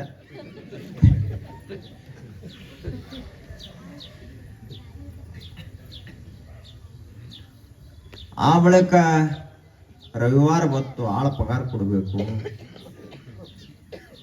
ಇಲ್ಲೇ ಕೂತಾಗ ಖಾಲಿ ಇರ್ತೈತೆ ತಲೆಯಲ್ಲಿ. ಆ ಬಳಿಕ 5 ವರ್ಷ ತಮಗ 20,000 ರೂಪಾಯಿ ಕೊಟ್ಟಿದ್ನಿ, 5 ಬಡ್ಡಿದಂಗ ಮಾಡ್ರಿ ಎಟ್ಟಾಕತ್ ಲೆಕ್ಕ. ಮೊನ್ನೆ ಕೊಡ್ತನಂದಿದ್ದ ಏನ ಕೊಟ್ಟಿಲ್ಲ. ತಿರುಗಿ ಗಣೇಶ ಚತುರ್ಥಿ ಬತ್ತು, ಏನ ಕೊಟ್ಟೇ ಇಲ್ಲವ. ಏನರೇ ಮಾಡಿ ವಶೀಲಿ ಮಾಡಬೇಕು. ವಶೀಲಿ ಮಾಡ್ಬೇಕತ್ತಾನ, ಅದ ಯಾವ ಹಾಳಿ ಒಳಗ ಅವನ್ ಸಹಿ ಮಾಡಿಸ್ಕೊಂಡ ಹಾಳಿನ ಕಳೆದು ಹೋಗೈತಿ. ಈ ಚಿಂತೆ ಒಳಗ ಅವನು ಇಲ್ಲಿ ಬಂದು ಕೂತಿರ್ತಾನ. ಅವಾಗ ಏನಾಗ್ತದ, ಗುರುಗಳು ಬ್ರಹ್ಮವಿದ್ಯೆಯನ್ನು ಉಪದೇಶ ಮಾಡಿದ್ರು. ತಿಳಿತನಪ್ಪ ಅಂತ ಕೇಳಿದ್ರು. ಗುರುಗಳ ಎಲ್ಲಾ ತಿಳಿತ್ತು, ನಮ್ ತೊಗರಿ ಒಂದು ಹೋತು. ಮೊದಲು ಮಳೆ ಮಳೆ ಮಳೆ ಅಂತ ಪ್ರಾರ್ಥನಾ ಮಾಡಿದೆ, ಎಲ್ಲಾ ದೇವರಿಗೆ ಹರಕೆ ಹೊತ್ತು. ಅದಕ್ಕ ಅವ ದೇವ್ರು ಬಹಳ ಪ್ರಾರ್ಥನೆ ಮಾಡ್ಯಾರ. ಏನು ಒಟ್ಟ ಚಲೋ ತಂಗೆ ಸುರಿನೋ ತಿಳ್ಕೊಂಡು ಹಳ್ಳ ಕೊಳ್ಳ ಎಲ್ಲ ತುಂಬಂಗ ಸುರಿದು ಬಿಟ್ಟು. ಮಳೆ ಆದ್ರೆ ಕೆಟ್ಟಲ್ಲ, ಮಗ ಉಂಡ್ರೆ ಕೆಟ್ಟಲ್ಲ, ಗಾದೆ ಮಾತದ. ಆದ್ರ ನಮ್ಮ ಲಕ್ಷ್ಯ ಎಲ್ಲಿರಬೇಕು ಅಂದ್ರ ಎಲ್ಲಿ ಕುಂತಿರ್ತೀವ ಅಲ್ಲೇ ಇರ್ಬೇಕು. ಮದುವೆಯಾಗ ಹೋಗಿ ಕೂತಿರ್ತಾನೆ, ಎಲ್ಲಿ ಮದುವೆ ಒಳಗೆ ಹೋಗಿ ಕೂತಿರ್ತಾನೆ. ಪಾಪ ಅವರ ಲಗ್ನ ನಡೆದಿರ್ತದ, ಅವರು ನೋಡಿ ವಧುವರ ನೋಡಿ ಆಶೀರ್ವಾದ ಮಾಡಿ 100 ಕಾಲ ನೀವು ಚೆನ್ನಾಗಿ ಬಾಳ್ರಿಪ್ಪ ಅಂತ ಆಶೀರ್ವಾದ ಮಾಡಿ ಬರುದಿರ್ತದೆ. ಅಲ್ಲಿ ಕುತ್ಕೊಂಡೇವ ತನ್ನ ಮಗ ಸತ್ತದ ನೆನಪಾತೀವ. ಎಲ್ಲಿ ಹೋಗ್ಯಾನ? ಲಗ್ನದಾಗ. ಯಾರ ನೆನಪಾತು? ತನ್ನ ಮಗ ಸತ್ತದ ನೆನಪಾತು. ಆದ ಕಡೆ ಹೋಗಿ ಮದುವೆ ಕುತ್ಕೊಂಡು ಕೈಯಾಗ ಅಕ್ಷತ ಹಾಕೊಂಡು ಅಳ್ಳಾತ್ತಾನ. ಯಾಕಪ್ಪ ಏನಾತು ಅಂತ ಸುತ್ತಮುತ್ತ ಇದ್ದವರೆಲ್ಲ. ಅವ ಅಂದ ಏನಿಲ್ಲತ್ತಂದ ಅಲ್ಲೇ ಮುಗಿಸ್ಬಿಟ್ಟ. ಹಿಂಗ ಎಲ್ಲಿ ಕೂತಿರ್ತೀವಿ ಅನ್ನೋದು ಬಹಳ ಮುಖ್ಯ. ಅವಾಗ ನಮ್ಮ ಲಕ್ಷ್ಯ ಹೆಂಗಿರ್ಬೇಕು ಅನ್ನೋದು ಮುಖ್ಯ. ಒಬ್ಬ ಮನುಷ್ಯ ಎಂದೂ ಗುರುಗಳ ಕಡೆ ಬಂದೇ ಇಲ್ಲ, ಒಂದ ಸಾರಿ ಬರ್ತಾನ. ಅವ ಒಂದ್ ಸಾರಿ ಏನು ಹೋಗ್ತಾನಲ್ಲ ಮುಕ್ತನೇ ಆಗ್ತಾನ. ಆದ್ರೆ ದಿನಾಲು ಬಂದ್ರು ಕೂಡ ಕೆಲವೊಬ್ಬರ ಲಕ್ಷಣ ಇರ್ಲಿಲ್ಲ ಅಂದ್ರೆ ಏನು ಉಪಯೋಗ ಆಗುವುದಿಲ್ಲ. ಹೆಂಗ ಬಂದಿತ್ತು ಹಂಗ ಹೋಗಿ ಬಿಡ್ತದ ಘಟ. ಕಾಕಂಟಿಕೆ ಒಳಗ ಬತ್ ಘಟ.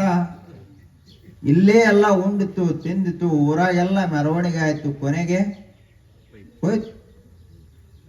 ಹೆಂಗ ಬಂದಿತ್ತು?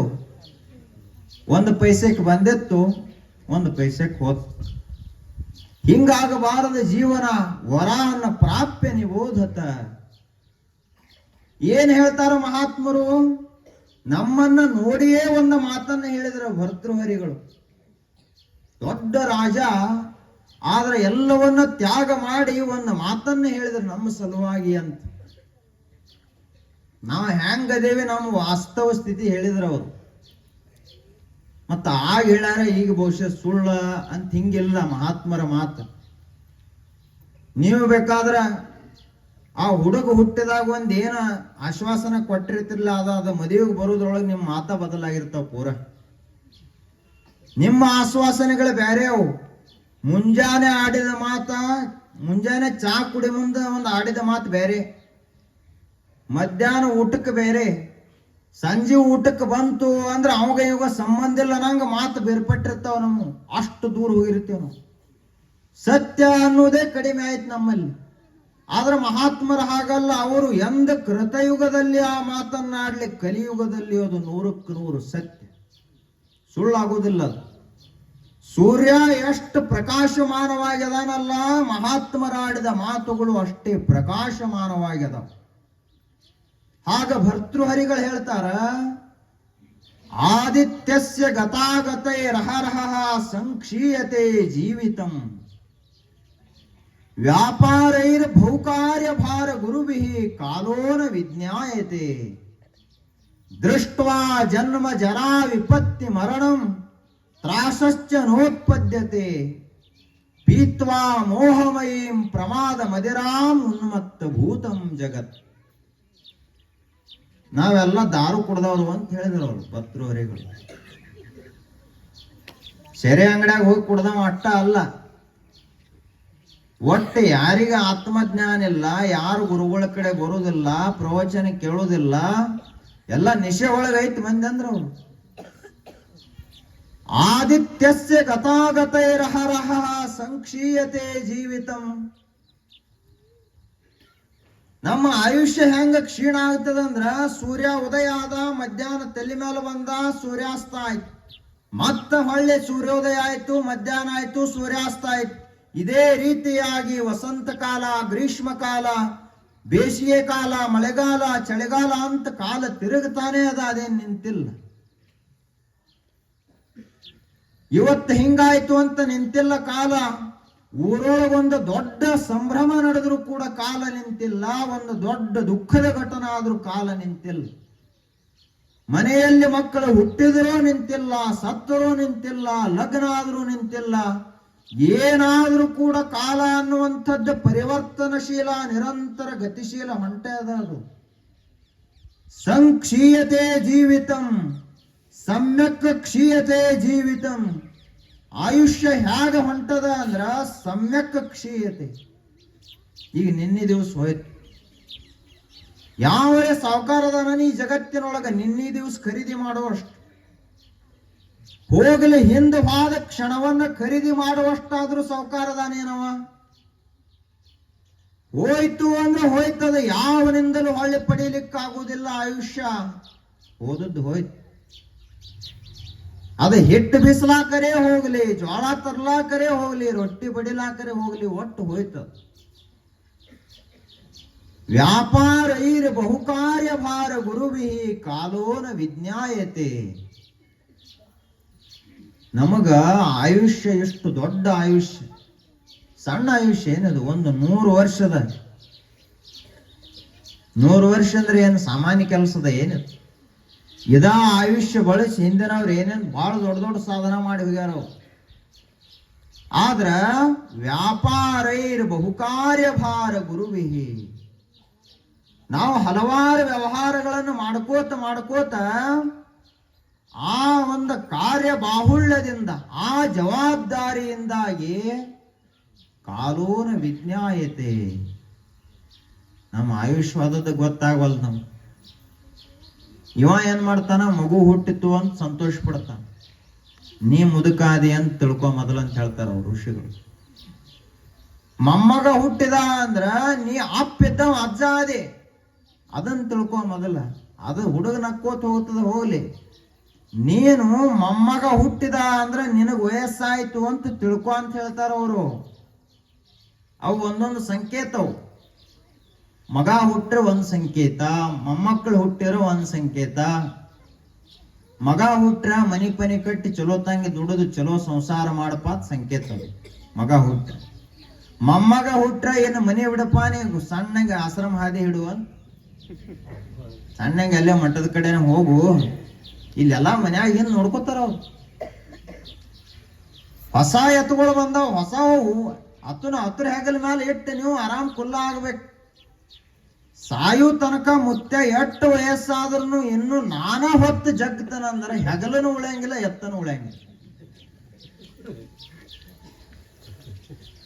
ನಮ್ಮದು ಹೆಂಗದ ಅಂದ್ರ ನಾವ ಜಗಬೇಕತ್ತೀವಿ. ನಾವು ಒಟ್ಟು ಮತ್ತೊಂದು ಕೊಟ್ಟ ಅನುಭವನ ಇಲ್ಲ ಪ್ರಪಂಚದ್ದು. ನನ್ನ ಬಿಟ್ರೆ ಯಾರದರಿ ಮನ್ಯಾಗ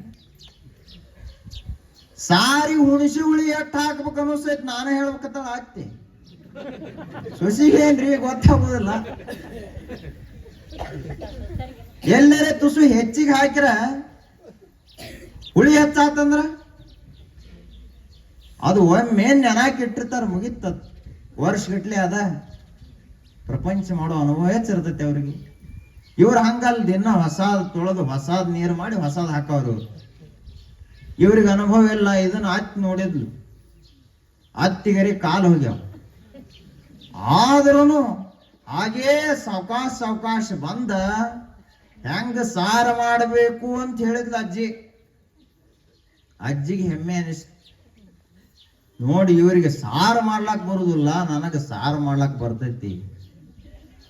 ಸಾರು ಮಾಡ್ಲಾಕ ಬತ್ತ ಕರೆ ಅಜ್ಜಿ, ನಿನ್ನ ಜೀವನದ ಸಾರನ ಅಸಾರ ಆಗಿ ಹೋಯ್ತು, ನಿಸ್ಸಾರ ಆಗಿ ಹೋಯ್ತು. ಏನ್ ಮಾಡುತ್ತ ತಗೊಂಡು ಜೀವನ? ಎಳ್ಳು ಹುರಿಲಾಕ ಬತ್ತು, ಆದ್ರ ನಿನ್ನ ಜೀವನದ ಎಳ್ಳ ಜೋಳನ ಉಳ್ದಾವೇನ, ಎಳ್ಳನ ಆಗಿಲ್ಲ. ಒಂದು ಕ್ಷಣ ಗುರುಗಳ ಕಡೆ ಬರ್ಬೇಕಲ್ಲ. ವ್ಯಾಪಾರೈರ್ ಬಹುಕಾರ್ಯ ಭಾರ ಗುರುವಿ. ಏನ್ರಿ ಸೌಡಿಲ್ಲ ಮಗ, ಒಟ್ಟ ಪುರುಸತ್ತಿಲ್ರಿ. ಏನ್ ಮಾಡ್ತಾನ ಅಂತ ಕೇಳಿದ್ರೆ ಮುಂಜಾನೆದಿಂದ ಸಂಜೆ ತಕ ಪ್ರಪಂಚದ ಗಾಡಿ ತಗೊಂಡು ಜಕ್ಕೋತ್ ಹೊಂಟಾನ. ಹೀಗೆ ಇದ್ರೊಳಗ ಕಾಲೋನ ವಿಜ್ಞಾಯತೆ ಆಯುಷ್ಯವಾದದ್ದು ಗೊತ್ತಾಗಲಿಲ್ಲ ಮನುಷ್ಯನಿಗೆ. ಏನು ಮೊನ್ನೆ ಹುಟ್ಟಿದಂಗ ಆತ್ರಿ, ಇಲ್ಲ ಬೆಳಕುದ್ಲ ಅದು. ಅಂದ್ರೆ ಏನಿದು? ಕಾಲೋನ ವಿಜ್ಞಾಯತೆ, ಆಯುಷ್ಯವಾದದ್ದು ಗೊತ್ತಾಗಲಿಲ್ಲ ಅಂತ. ಆ ಬಳಿಕ ಹೇಳ್ತಾರ ಅವರು, ದೃಷ್ಟ್ವಾ ಜನ್ಮ ಜರಾ ವಿಪತ್ತಿ ಮರಣಂ ತ್ರಾಸಶ್ಚ ನೋತ್ಪದ್ಯತೆ. ಒಂದ್ ಸ್ವಲ್ಪ ನೋಡಪ್ಪ, ವಿಚಾರ ಮಾಡಿ ನೋಡು. ಜನ್ಮ, ಮನೆಯಲ್ಲಿ ಹುಟ್ಟುತ್ತಾವ ಮಕ್ಕಳು, ಅದನ್ನು ನೋಡು. ಅವಾಗ ಒಂದು ಪಾಠ ಸಿಗ್ತದ ನನಗೆ. ಜರ, ವಯಸ್ಸಾಯ್ತಲ್ಲ. ಎದಕ್ ವಯಸ್ಸಾತಪ್ಪ? ವಯಸ್ಸಾದಾಗ ಏನೇನಾಗ್ತದ? ವಯಸ್ಸಿನಲ್ಲಿ ಕುಣಿತಿರ್ತಾನ ಮನುಷ್ಯ, ಅಟ್ಟ ತಾಕತ್ತಿರ್ತದ. ಏನು ಗುಡ್ಡ ಕಡ ಇರ್ತಾನ, ಹಂಗ ದಾರಿ ಹಿಡಿದು ಏರು ಹೋಗ್ತವ್ರು ಹಿರಿಯಾರು. ಇದು ಅದು ಮ್ಯಾಲ ಹೊಕ್ಕತ್ತಿ, ಇದು ಮ್ಯಾಲ ಹೊಕ್ಕತ್ತ ತಾವು. ಹೊಳಿ ಈಗ ಈಸಬೇಡತ್ತವರು, ಪ್ರವಾಹದೊಳಗನೆ ಇವು ಈಸು. ವಯಸ್ಸಾಗಿರ್ತದ. ಆದ್ರ ಅದೇ ಶಕ್ತಿ ಮುಂದೆ ಯಾವಾಗ ವಯಸ್ಸಾಯ್ತಲ್ಲ, ಎಲ್ಲಿ ಹೋತಪ್ಪ ಶಕ್ತಿ? ಮೊಮ್ಮಕ್ಕಳನ್ನ ಕರಿತಾನ, ಸ್ವಲ್ಪ ಕಾಲು ಈ ಕಡೆ ಎತ್ತಿ ಕಡೆ ಇಡಪ್ಪ ಅಂತ ಕರಿತಾನ. ದೊಡ್ಡ ಪೈಲವಾನ, ಹಿಂದ ಕೇಸರಿ, ಬಹಳ ದೊಡ್ಡ ದೊಡ್ಡ ಕಲ್ಲು ಎತ್ತಿದಾವ್, ಸಂಗ್ರಾಮ ಕಲ್ಲು ಎತ್ತಿದಾವ್, ಗುಂಡೆ ಎತ್ತಿದಾವ್, ಕುಸ್ತಿ ಆಡಿದಾವ್. 6 ಎಮ್ಮೆ ಮುಪ್ಪದು ನೋಡ್ರಿ ನನ್ನ ಕೈಯೊಳಗತ. 6 ಎಮ್ಮೆ ಹಾಲ, ಆ ಎಮ್ಮೆ ಸತ್ತು ಹೋದ ಇವನು ಕಾಲಾಗವ. ಯಾರು ಒಬ್ಬರಿಗಿಲ್ಲ, ಎಲ್ಲ ಹಾಲು ಇವನೇ.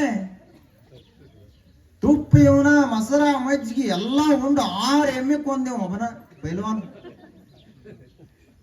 ಇಟ್ಟಾಕಿ ಕೊನೆಗೆ ಇವನ ಕಾಲು ಇವ್ ಎತ್ಲಕ್ ಬರವಲ್ಲ. ಆ ಬಳಿಕ ವಯಸ್ಸಾತ, ಅದನ್ನರೇ ನೋಡಿ ಕಲಿಪ ಅಂತ ಹೇಳಿದ್ರೆ ಅವ್ರು ಒಂದೊಂದು ಸಂಕೇತ ಪರಮಾತ್ಮನು. ಅಲ್ಲಿಂದ ವಿಪತ್ತಿ, ಜೀವನದಲ್ಲಿ ಏನೋ ಅವಘಡಗಳು ನಡೀತಿರ್ತಾವ, ಅದನ್ನು ನೋಡಿ ಆದ್ರೂ ಕಲಿಪ ಮನುಷ್ಯನೇ. ಅದನ್ನು ನೋಡಿನೂ ಇಲ್ಲ.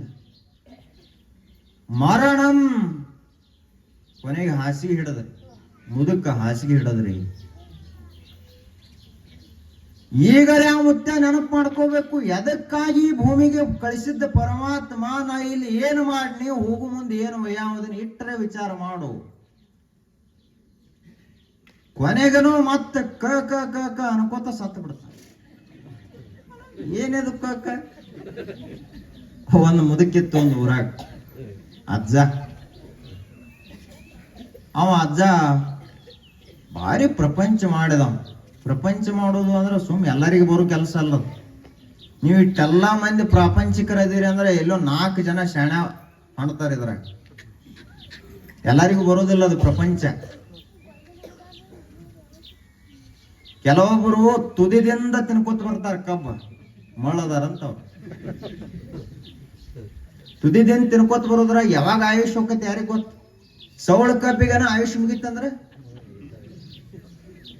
ಶಾಣ್ಯಾರ ಅಂದ್ರ ಬಡ್ಡಿ ಬಡ್ಡಿ ತಿನ್ನವ್ರು. ಶಾಣ್ಯ ದನಗಳು ಅಂದ್ರ ಅಟ್ಟ ತೆನಿ ತಿನ್ಕೋತ ಹೋದು ಅಂದ್ರೆ ಶಾಣ್ಯ ದನ ಅದಾವತ್ತು.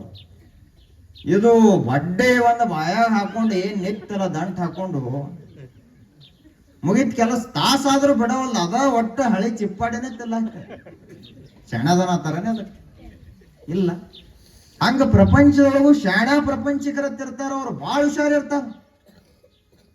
ಹೆಪ್ಪ ಹಾಕುದಾದ್ರೂ ಸೂಜಿಲೆ ಎದ್ದು ಹಾಕ್ತಾರ. ಅದಕ್ಕೆ ಶಾಣ್ಯ ಪ್ರಪಂಚಿಕರು ಅಂತ ಶಾಣ್ಯ ಮುದುಕಿದ್ದ. ಅವ ನೆಲ ಹಿಡ್ದ, ಆಯುಷ್ಯ ಹೊಂಟಿತ್ತು, ಮೃತ್ಯು ಬಂತು, ಸಾವು ಬಂತು.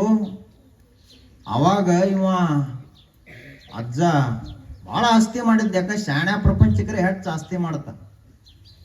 ಎಲ್ಲಿ ಯಾರಿಗೆ ಚಾ ಕುಡ್ಸಂಗಿಲ್ಲ, ತಾವು ಕುಡಿಯಂಗಿಲ್ಲ,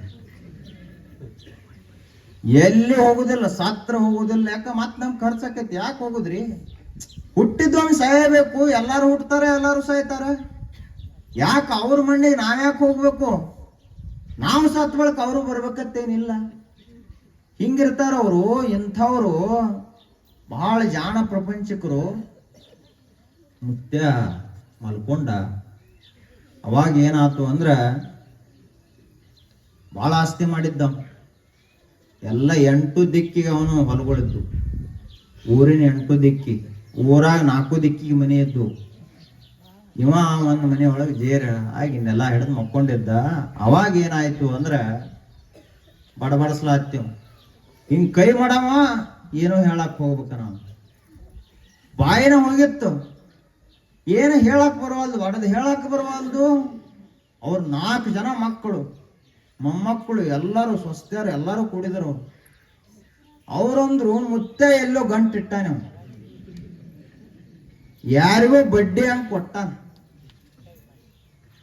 ಬಹುತೇಕ ಅದು ಕಲ್ಲಪ್ಪ ತಿರ್ಬೇಕು. ಒಟ್ಟು ಕಲ್ಲಾತಿ ಏನೋ ಐತದ. ಕದೊಳಗೆ ಮರಮ ಅಂದ್ರ ಅವ್ರು ಗುರುಗಳು ತತ್ವಮಸಿ ಹೇಳಿದ್ರು. ಇದರಾನ ಮರಮ ತಿಳಿಲಿಲ್ಲ ಇವಾಗ.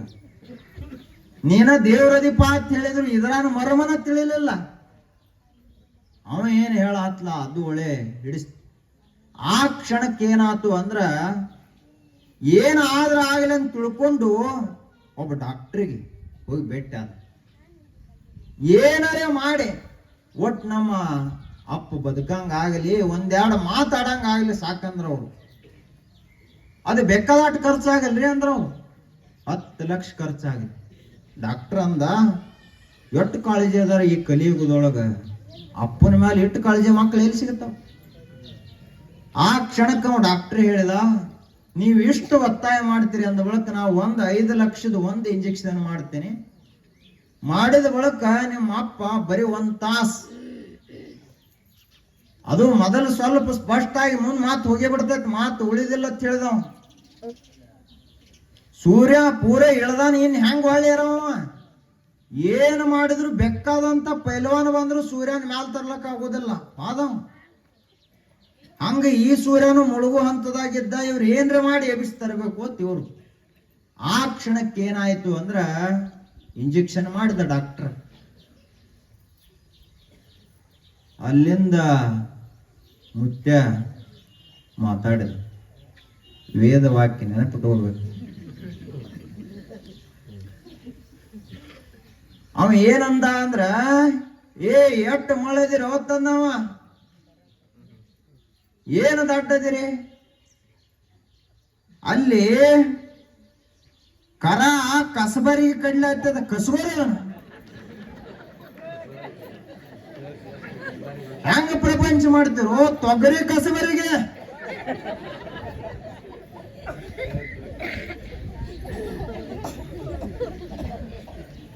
ಇಟ್ಟ ಅಂದ. ಬಾಯಿ ಹೋತು ಸತ್. ಕಲ್ಲು ಆ ಕಡೆ, ಕವಣಿನೂ ಆ ಕಡೆ. ಇವ್ರು 5 ಲಕ್ಷನೂ ಹೋತು, ಮುದುಕನು ಹೋತು.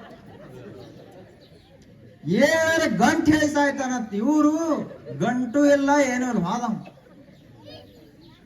ಇದಕ್ಕೇನಂತಾರ? ಪ್ರಪಂಚ ಅಂತ ಕರೀತಾರೆ. ಇದನ್ನು ನೋಡಿ ಆದ್ರೂ ನಾವು ಕಲಿಬೇಕಲ್ಲ. ಪೀತ್ವಾ ಮೋಹಮಯೀಂ ಪ್ರಮಾದ ಮದಿರಾಂ ಉನ್ಮತ್ತ ಭೂತಂ ಜಗತ್. ಈ ಜಗತ್ತೆಲ್ಲ ಮರೆವು ಅನ್ನುವಂತಹ ಸಾರಾಯಿಯನ್ನು ಕುಡಿದು ಏನಾಗಿದೆ ಅಂದ್ರೆ ಉನ್ಮತ್ತ ಭೂತಂ ಜಗತ್, ಮರ್ತ ಬಿಟ್ಟೈತೆ ಪೂರ್ಣ. ಗುರುಗಳನ್ನ ಮರೆತದ, ಶಾಸ್ತ್ರವನ್ನ ಮರೆತದ, ಋಷಿ ಮುನಿಗಳು ಹೇಳಿದ ಉಪನಿಷತ್ತುಗಳನ್ನು ಮರೆತದ, ಶರಣರು ದಾಸರು ಹೇಳಿದ ಅನುಭವ ಅದನ್ನೆಲ್ಲವನ್ನು ಮರೆತು ಎಲ್ಲಿ ಹೋಗ್ಯದ ಅಂತ ಕೇಳಿದ್ರ 4 ಗ್ವಾಡಿ ಅದನ್ನ ಹುಡುಕುತ್ತಾನೆ. ಇಷ್ಟೇ ನಂದು ಅಂತ ತಿಳ್ಕೊಂಡಾನ. ವಿಚಾರ ಮಾಡು ಸ್ವಲ್ಪ ಮನುಷ್ಯನೇ, ಯಾವುದು ನಿನ್ನದು? ನಿನ್ನ ಜೊತೆಗೆ ಬರೋರು ಯಾರೂಪ? 100 ವರ್ಷ ನಿನ್ನ ಒಳಗನ ನಿನ್ನ ಜೊತೆಯಾಗಿನೇ ಇದ್ದಂತ ಶರೀರವೇ ಬಿಟ್ಟು ಹೋಗುತ್ತೆ. ಅದಕ್ಕೆ ಸಾಕ್ಷಿಯಾಗಿ ಒಂದೊಂದು ಕಣ್ಣು ಹೋಗ್ತಾವ, ಕಿವಿ ಹೋಗ್ತಾವ, ಹಲ್ಲು ಹೋಗ್ತಾವ, ಅವೆಲ್ಲ ಇವನು ಬಿಟ್ಟು ಹೊಂಟಾವಂತ. ಅವು ಹೋಗ್ತಾವ ಒಂದ್ ಬೆಳಕಿ ಶರೀರನೂ ಬಿಟ್ಟು ಹೋಗ್ತದ. ಯಾವುದು ನಮ್ಮ ಜೊತೆಗೆ ಬರುವಂಥದ್ದಲ್ಲ. ನಮ್ಮ ಜೊತೆಗೆ ಬರುವಂಥದ್ದು ಯಾವುದಾದ್ರೂ ಒಂದು ಇದ್ರೆ ಅದು ಜ್ಞಾನ ಮಾತ್ರ ಬರುತ್ತದ.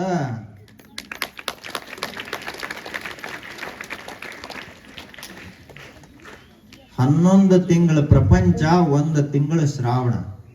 ಎದಕ್ಕೆ ಮಾಡಿದ ಋಷಿ ಮುನಿಗಳಿದಾನೆ.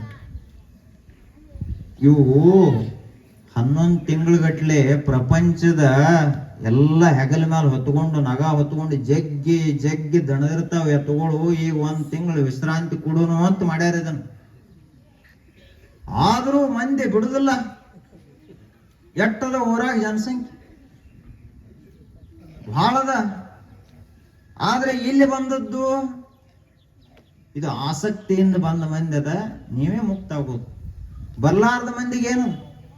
ಗುರುಗಳು ಅಂದ್ರ ಜ್ಞಾನದ ಪ್ರಸಾದವನ್ನು ಕೊಡ್ತಕ್ಕಂಥ ಮಹಾಪ್ರಾಸಾದಿಕರು.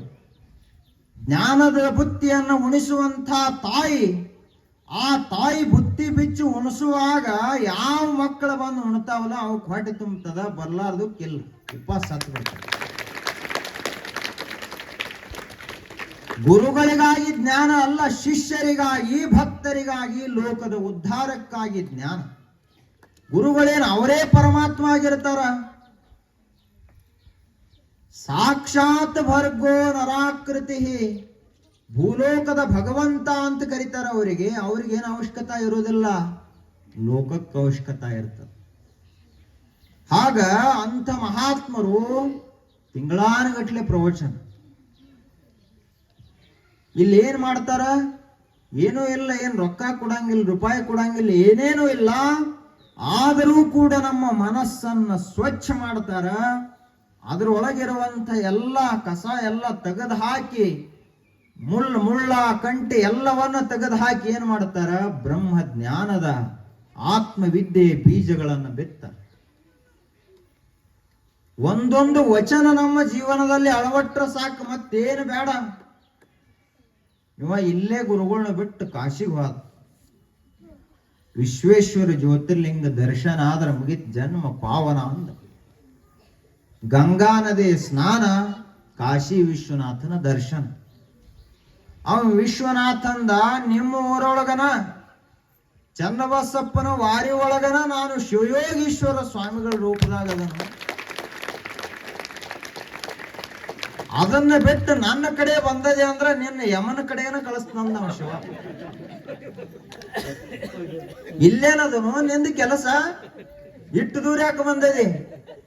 ಹೊಳ್ಳಿ ಅಲ್ಲೇ ಪ್ರವಚನ ನಡೆದ, ಕೇಳಲ್ಲಿ ಸರಿಯಾಗಿ ಕೂತ, ಅಲ್ಲಿ ಜ್ಯೋತಿರ್ಲಿಂಗದ ದರ್ಶನ ಆಗುತ್ತೆ. ಪ್ರವಚನದೊಳಗೆ ಜ್ಯೋತಿ ಅಂದ್ರೆ ಏನು? ಜ್ಞಾನ, ಬೆಳಕು, ಪ್ರಕಾಶ, ಅರಿವು, ತಿಳುವಳಿಕೆ. ಅದಕ್ಕೆ ಜ್ಯೋತಿ ಅಂತ. ಸ್ವಚ್ಛವಾದ ತಿಳುವಳಿಕೆ, ಸ್ವಚ್ಛವಾದ ಜ್ಞಾನ, ಅತ್ಯಂತ ಅಸ್ಖಲಿತವಾದಂತ ವಾಣಿಯಿಂದ ಬರುತ್ತದಲ್ಲ, ಅದರಲ್ಲಿಯೇ ಭಗವಂತನ ದರ್ಶನ ಆಗುತ್ತದ. ಶ್ರವಣಾಖ್ಯ ಸಮಾಧಿ, ಕೇಳ್ತಾ ಕೇಳ್ತಾನೆ ಮನುಷ್ಯ ದೇವರಾಗಿ ಹೋಗ್ತಾನೆ. ಇದಕ್ಕೆ ಶ್ರವಣ ಅಂತ ಕರೀತ. ಅದು ಶ್ರೇಯೋ ಮಾರ್ಗ. ಶ್ರೇಯೋ ಮಾರ್ಗದಲ್ಲಿ ಶಾಂತಿ ಅದ, ಕ್ರಾಂತಿ ಇಲ್ಲ. ಶ್ರೇಯೋ ಮಾರ್ಗದಲ್ಲಿ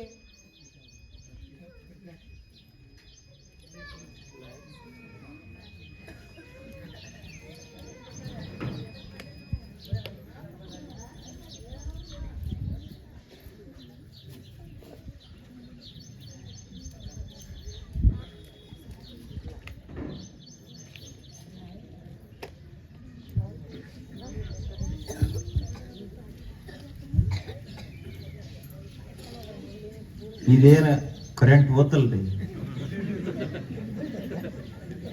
ಪ್ರಪಂಚ ಅಂದ್ರೆ ಹಿಂಗ, ಯಾವಾಗ ಕೈ ಕೊಡ್ತೈತಿ ಹೇಳಕ್ ಬರುದಿಲ್ಲ. ನಿಮ್ ಮಕ್ಳು ಯಾವಾಗ ನಿಮ್ ಕೈ ಕೊಟ್ಟೋಕಾರ ಹೇಳಕ್ ಬರುದಿಲ್ಲ. ಒಳ್ಳೆ ಸಮಯ ಬಂದಿರ್ಬೇಕು. ಪರಮಾರ್ಥ ಕೈ ಕೊಡುವಂಥದ್ದಲ್ಲ, ಯಾವಾಗಲೂ ಬಿದ್ದವರನ್ನ ಎತ್ತುವಂಥದ್ದು, ದುಃಖಿತರನ್ನ ಎತ್ತುವಂಥದ್ದು, ಅನಾಥರನ್ನ, ಬಡವರನ್ನ, ಎಲ್ಲರನ್ನೂ ಕೂಡ ಸಮಾನವಾಗಿ ಎತ್ತುವಂತಹ ಸಾಮರ್ಥ್ಯ ಅಧ್ಯಾತ್ಮಕ್ಕದ. ಗುರುಗಳು ಅಂದ್ರೆ ಏನು ಸಾಮಾನ್ಯವೇ? ನೀವು ನೋಡ್ರಿ ಬೇಕಾರ ಒಂದು ವಾರ ಪ್ರಯೋಗ ಮಾಡ್ರಿ. ಒಂದು ವಾರ ಒಟ್ಟ ಮನೆ ಫೋನ್ ಇಲ್ಲ, ಏನಿಲ್ಲ, ಒಟ್ಟು ಮನ್ಯಾಗ ಹೇಳ್ಪಳಿ ಹೋಗ್ಬೇಡ್ರಿ. ಮತ್ತೆ ಹೇಳಾರ್ದನ ಒಂದು ವಾರ ಹೋಗಿಬಿಡ್ರಿ ಎಲ್ಲಿ ಆದ್ರು. ಒಳ್ಳೆ ನಿಮಗ ಮನಿ ನೆನಸಬಾರದು. ಈ ಕಂಡೀಷನ್ ಆಕತಿ. ಅಲ್ಲಿ ನೀರು ಕುಡಿಯಾಗ ಬಿಕ್ ಹತ್ತೈತಿ ನೀವು. ಅದ್ ಜೋರ್ಲೆ ಬಿಕ್ ಹೈತಿ ಅಂದ್ರ ಅವಂದತ್ತ, ತುಸ್ತುಸು ಹೈತಿ ಅಂದ್ರ ಅಪ್ಪಂದತ್ತ, ಯಾವಾಗ ಬರ್ತಿತ್ತಂದ್ರ ಅಣ್ಣ ತಮ್ಮಂದತ್ತ. ಬಿಕ್ ಹೈತತ್ತ. ಹಿಂಗಾದ್ರೆ ಕೆಲಸ ಆಗುದಿಲ್ಲ, ಅವರೇ ಸಾಯ್ತಾರು, ನಾರೇ ಸಾಯ್ತಂತ ಒಳ್ಳೆ ಓಡಿ ಬಂದ್ ಮಾತು ಊರಿಗೆ. ಅದಕ್ಕ ಕಂಡುದನೆ ಕಂಡು ಗುರುಪಾದವ ಹಿಡಿದಲ್ಲಿ ಎಂಥ ಶ್ರೇಯಸ್ಕರ ವಿದ್ಯಾದ ಅಧ್ಯಾತ್ಮ. ಇಂಥ ಅಧ್ಯಾತ್ಮ ಯಾವ ದೇಶದಲ್ಲಿಲ್ಲ. ನಮ್ಮ ದೇಶದಲ್ಲಿ ಇಷ್ಟೆಲ್ಲ ಅದ. ಅದರ ವಾರಸುದಾರ ಯಾರು? ನಾವ ಇದೀವಿ, ಮತ್ಯಾರಲ್ಲ. ಅಮೇರಿಕದವರು ಈ ಉಪನಿಷತ್ತಿನ ವಾರಸುದಾರರೇ. ಇಲ್ಲಿರುವ ಶರಣರ ವಚನಗಳಿಗೆ ಉತ್ತರಾಧಿಕಾರಿಗಳು ಯಾರು? ಇಲ್ಲಿರುವಂತ ಕನಕದಾಸರು, ಪುರಂದರದಾಸರು, ಎಲ್ಲ ವಿಜಯದಾಸರು, ಮಹಿಪತಿದಾಸರು, ಇವರು ಬರೆದಂತ ಕೀರ್ತನೆಗಳಿಗೆ ವಾರಸುದಾರ ಯಾರು? ಉತ್ತರಾಧಿಕಾರಿಗಳು ಯಾರು? ನಾವೇ ಅಲ್ಲೇನು? ಏನು ಇಲ್ಲಿರುವಂತಕ್ಕೆ ಬಂದ ಆಫ್ರಿಕಾದವರು ಉತ್ತರಾಧಿಕಾರಿಗಳಾಗ್ತಾರೆ ಏನು? ಆದ್ರೆ ನಾವು ಬಿದ್ದು ಹೋಗುವಂತ ಮನೆಗೆ ವಾರಸುದಾರರಾಗ್ತೀವಿ ಹೊರತು, ಸಾಯುವಂತ ಮಕ್ಕಳು, ಸಾಯುವಂತ ತಂದೆ ತಾಯಿಗಳು, ಸತ್ತು ಹೋಗುವಂತಹ, ಕೆಟ್ಟು ಹೋಗುವಂತಹ, ಮಾಸಿ ಹೋಗುವಂತಹ ಪ್ರಾಪಂಚಿಕ ಪದಾರ್ಥಗಳಿಗೆ ವಾರಸುದಾರರಾಗ್ತೀವಿ ಹೊರತು, ಅಮೋಘವಾದ ಅದ್ವಿತೀಯವಾದಂತಹ ಸದಾ ಪ್ರಕಾಶಮಾನವಾದ ಭಾಸಮಾನವಾದ ಅದ್ವಿತೀಯವಾದ ಜ್ಞಾನಕ್ಕೆ ನಾವು ವಾರಸುದಾರರಾಗುವುದೇ ಇಲ್ಲ. ಯಾರೇ ಒಬ್ಬರೇ ಗುರುಗಳ ಕಡೆ ಬಂದು, ಗುರುಗಳ ಇದೊಂದು ಉಪನಿಷತ್ತಿನ ಮಂತ್ರ ತಿಳಿಯವಲ್ದಾಗೈತ್ರಿ, ಇದೊಂದು ಶರಣರ ವಚನ ತಿಳಿಯವಲ್ದಾಗೈತ್ರಿ, ಬಿಡಿಸಿ ಹೇಳ್ರಿ ಇದರ ಅರ್ಥ ಏನು ಅಂತ ಕೇಳಿದ್ದು. ಬಂದ್ರಪ್ಪ ಗುರುಗಳ ಕಡೆ. ಗುರುಗಳ ಎಮ್ಮೆ ಚಲೋ ಹೆಂಡತ, 4 ಲೀಟರ್ ಹೆಂಡತಿತ್ತು ಎಮ್ಮೆ, ಜಬರ್ದಸ್ತ್ ಹಿಡ್ತಿತ್ತು. ಏನಾಗಿತ್ತು ಗೊತ್ತಿಲ್ರಿ, 3 ದಿವಸ ಆತು, ಒಟ್ಟು ಮೇವು ತಿನ್ನುವಲ್ದು, ನೀರು ಕುಡಿವಲ್ದು. ಡಾಕ್ಟ್ರಿಗೆ ತೋರಿಸಿದೀವಿ, ಅದಕ್ಕೊಂದು ಕರಿದಾರ ಮಂತ್ರಿಸ್ಕೊಡ್ರಿ ಅಂತ ಗುರುಗಳ ಕಡೆ ಬಂದೇವ. ಗುರುಗಳು ನಮ್ಮನ್ನಲ್ಲ, ನಮ್ಮ ಎಲ್ಲರನ್ನ ದೇವರನ್ನ ಮಾಡುವಂತ ಪರಮಾತ್ಮರೇ ಅವ್ರು ಇರ್ತಾರ. ಅವ್ರ ಕಡೆಗೆ ಹೋಗಿ ಸಣ್ಣ ಪುಟ್ಟ ಕೇಳ್ಕೊತ ನಿಂತ. ಹೀಗಾಗಿ ಗುರುಗಳ ಹತ್ತಿರ ಬಂದ್ರು ಏನು ಕೇಳ್ಬೇಕಂತ ಗೊತ್ತಿರ್ಬೇಕು. ಹನುಮಂತ ಹೋದೆವು, ಹೋಗಿ ಅವಾಗ ನಮಸ್ಕಾರ ಮಾಡಿ, ನನಗೆ ಮಕ್ಕಳಾಗುವಂಗ ಆಶೀರ್ವಾದ ಮಾಡು. ಹನುಮಪ್ಪಂದ, ಅಲ್ಲೋ ನಂದು ಲಗ್ನವಾಗಿಲ್ಲ, ನನಗೇನು ಪ್ರಪಂಚ ಅಂದ್ರೆ ಗೊತ್ತಿಲ್ಲ, ನನ್ನ ಕಡೆ ಯಾಕೆ ಬಂದಿದ್ಯೋ, ಹೋಗೋ ಕಡೆ ಅಂತ ಕಳಿಸಿದ. ಎಲ್ಲಿ ಹೋಗಿ ಏನು ಬೇಡಬೇಕು ಅದರೇ ಬೇಡಬೇಕಲ್ಲ. ಹನುಮಂತನ ಹತ್ತಿರ ಹೋಗಿ ಭಗವದ್ ಭಕ್ತಿ, ಶಕ್ತಿ, ಸಾಮರ್ಥ್ಯ, ಧೈರ್ಯ, ಸ್ಥೈರ್ಯ, ಸಂಯಮ ಇದನ್ನೆಲ್ಲ ಕೇಳು ಕೊಡ್ತಾನ ಹನುಮಂತ. ಅಲ್ಲಿ ಹೋಗಿ ಏನಾರೇ ಕೇಳಿದ್ರೆ ಹೆಂಗ? ಹೂಗಾರ ಮನೆಗೆ ಹೋಗಿ ಕೇಳ್ಬೇಕಪ್ಪ. ಅಲ್ಲಿ ಹೋಗಿ ಮತ್ತೊಂದು ಕೇಳಿದ್. ಬಡಿಗಾರ ಮನೆಗೆ ಹೋಗಿ ಏನು ಕೇಳ್ಬೇಕು ಅದನ್ನ ಕೇಳ್ಬೇಕು. ಅಲ್ಲಿ ಹೋಗಿ ಕಂಬಾರದ ಕೇಳುದು, ಕಂಬಾರ ಮನೆಗೆ ಹೋಗಿ ಕುಂಬಾರದ ಕೇಳುದು. ವ್ಯವಹಾರ ಅಂತಾರೇನಿದು? ಹಾಗೇ ಗುರುಗಳ ಹತ್ತಿರ ಬಂದಾಗ ಕೂಡ ಮತ್ತೇನನ್ನು ಕೇಳಬಾರದು, ಶುದ್ಧ ಆತ್ಮವಿದ್ಯೆಯನ್ನು ಕೇಳಬೇಕು. ಅದು ನಮ್ಮೆಲ್ಲರಿಗೂ ಕಲ್ಯಾಣವನ್ನು ಉಂಟು ಮಾಡುತ್ತದೆ. ಈ ಊರು ಕಲ್ಯಾಣ ಕಾಕಂಡಿಕೆ ಆಗ್ಯದ. ಎಂದ ಅಪ್ಪಗಳು ಬಂದು ಆದ್ರ ಅವತ್ತಿನಿಂದ ಮೊದಲು ಬ್ಯಾರೆ ಕಾಕಂಡಿಕೆ ಇತ್ತು, ಈಗ ಕಲ್ಯಾಣ ಕಾಕಂಡಿಕೆ ಆಯ್ತು.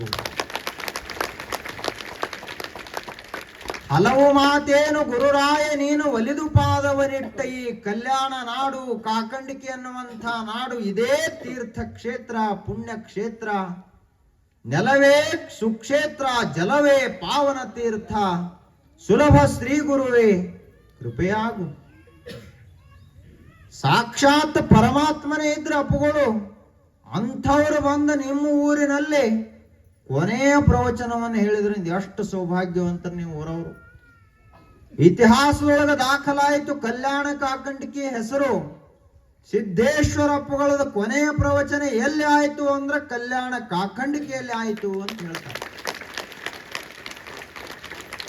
ಇದಕ್ಕಿಂತ ದೊಡ್ಡ ಪುಣ್ಯ ಬೇಕೇ ನಿಮ್ಮೂರಿಗೆ? ಆದ್ದರಿಂದ ಇಂಥ ಊರ ಇಲ್ಲೇ ಒಂದು ಪವಿತ್ರವಾದ ತೀರ್ಥ ಕ್ಷೇತ್ರ ಗುರುದೇವಾಶ್ರಮ. ಅಲ್ಲಿ ಅತ್ಯಂತ ಸರಳರು, ವಿನಯಶೀಲರು, ಜ್ಞಾನಿಗಳು, ಆತ್ಮಜ್ಞಾನದ ಮಾರ್ಗದಲ್ಲಿ ಸಾಗುವಂಥ ಯೋಗ ಸಾಧಕರು ಅಂಥ ಪರಮ ಪೂಜ್ಯರದಾರ. ನೀವು ಬರೇ ಶ್ರಾವಣದಾಗ ಅಟ್ಟ ಅವ್ರು ಬಂದು ನಿಮ್ಮ ಕಡೆ ಬಂದು ಹೇಳಿದಾಗ ಅಟ್ಟ ಅತ್ತಲ್ಲ, ಅಲ್ಲೆಲ್ಲ ಹೋಗಿ ಸ್ವಲ್ಪ ಚಿಂತನೆ ಮಾಡ್ಬೇಕು, ಅವ್ರ ಕಡೆ ಕೇಳಬೇಕು. ಗುರುಗಳು ಏನ್ ಹೇಳದೆ ಇದ್ರು ಚಿಂತಿಲ್ಲ, ಒಂದ್ ತಾಸು ಗುರುಗಳ ನೋಡ್ಕೋತ ಕೂತರೆ ಬರೀ ಅದಕ್ಕೆ ನಿಮ್ಮ ಜನ್ಮ ಪಾವನ ಆಗುತ್ತೆ. ಗುರುಗಳು ನಮ್ಮೂರವರದಾರ, ಗುರುಗಳಿಗೆ ಆ ಊರ ಈ ಊರ ಏನ್ ಸಂಬಂಧ ಇಲ್ಲ. ಬೆಳಕ ಕಾಕಂಡಿಕೆದು ಅಲ್ಲ, ಬಿಜಾಪುರದ್ದು ಅಲ್ಲ, ಬಬಲೇಶ್ವರದ್ದು ಅಲ್ಲ, ಅದು ಬೆಳಕ್ ಪರಮಾತ್ಮನ ಬೆಳಕ. ಹಾಗ ಮತ್ ನೀವು ಇದ ಊರಾಗ ಹುಟ್ಟಿರ್ಲಿ, ನೀವ್ಯಾಕೆ ಜ್ಯೋತಿ ಆಗಬಾರ್ದು?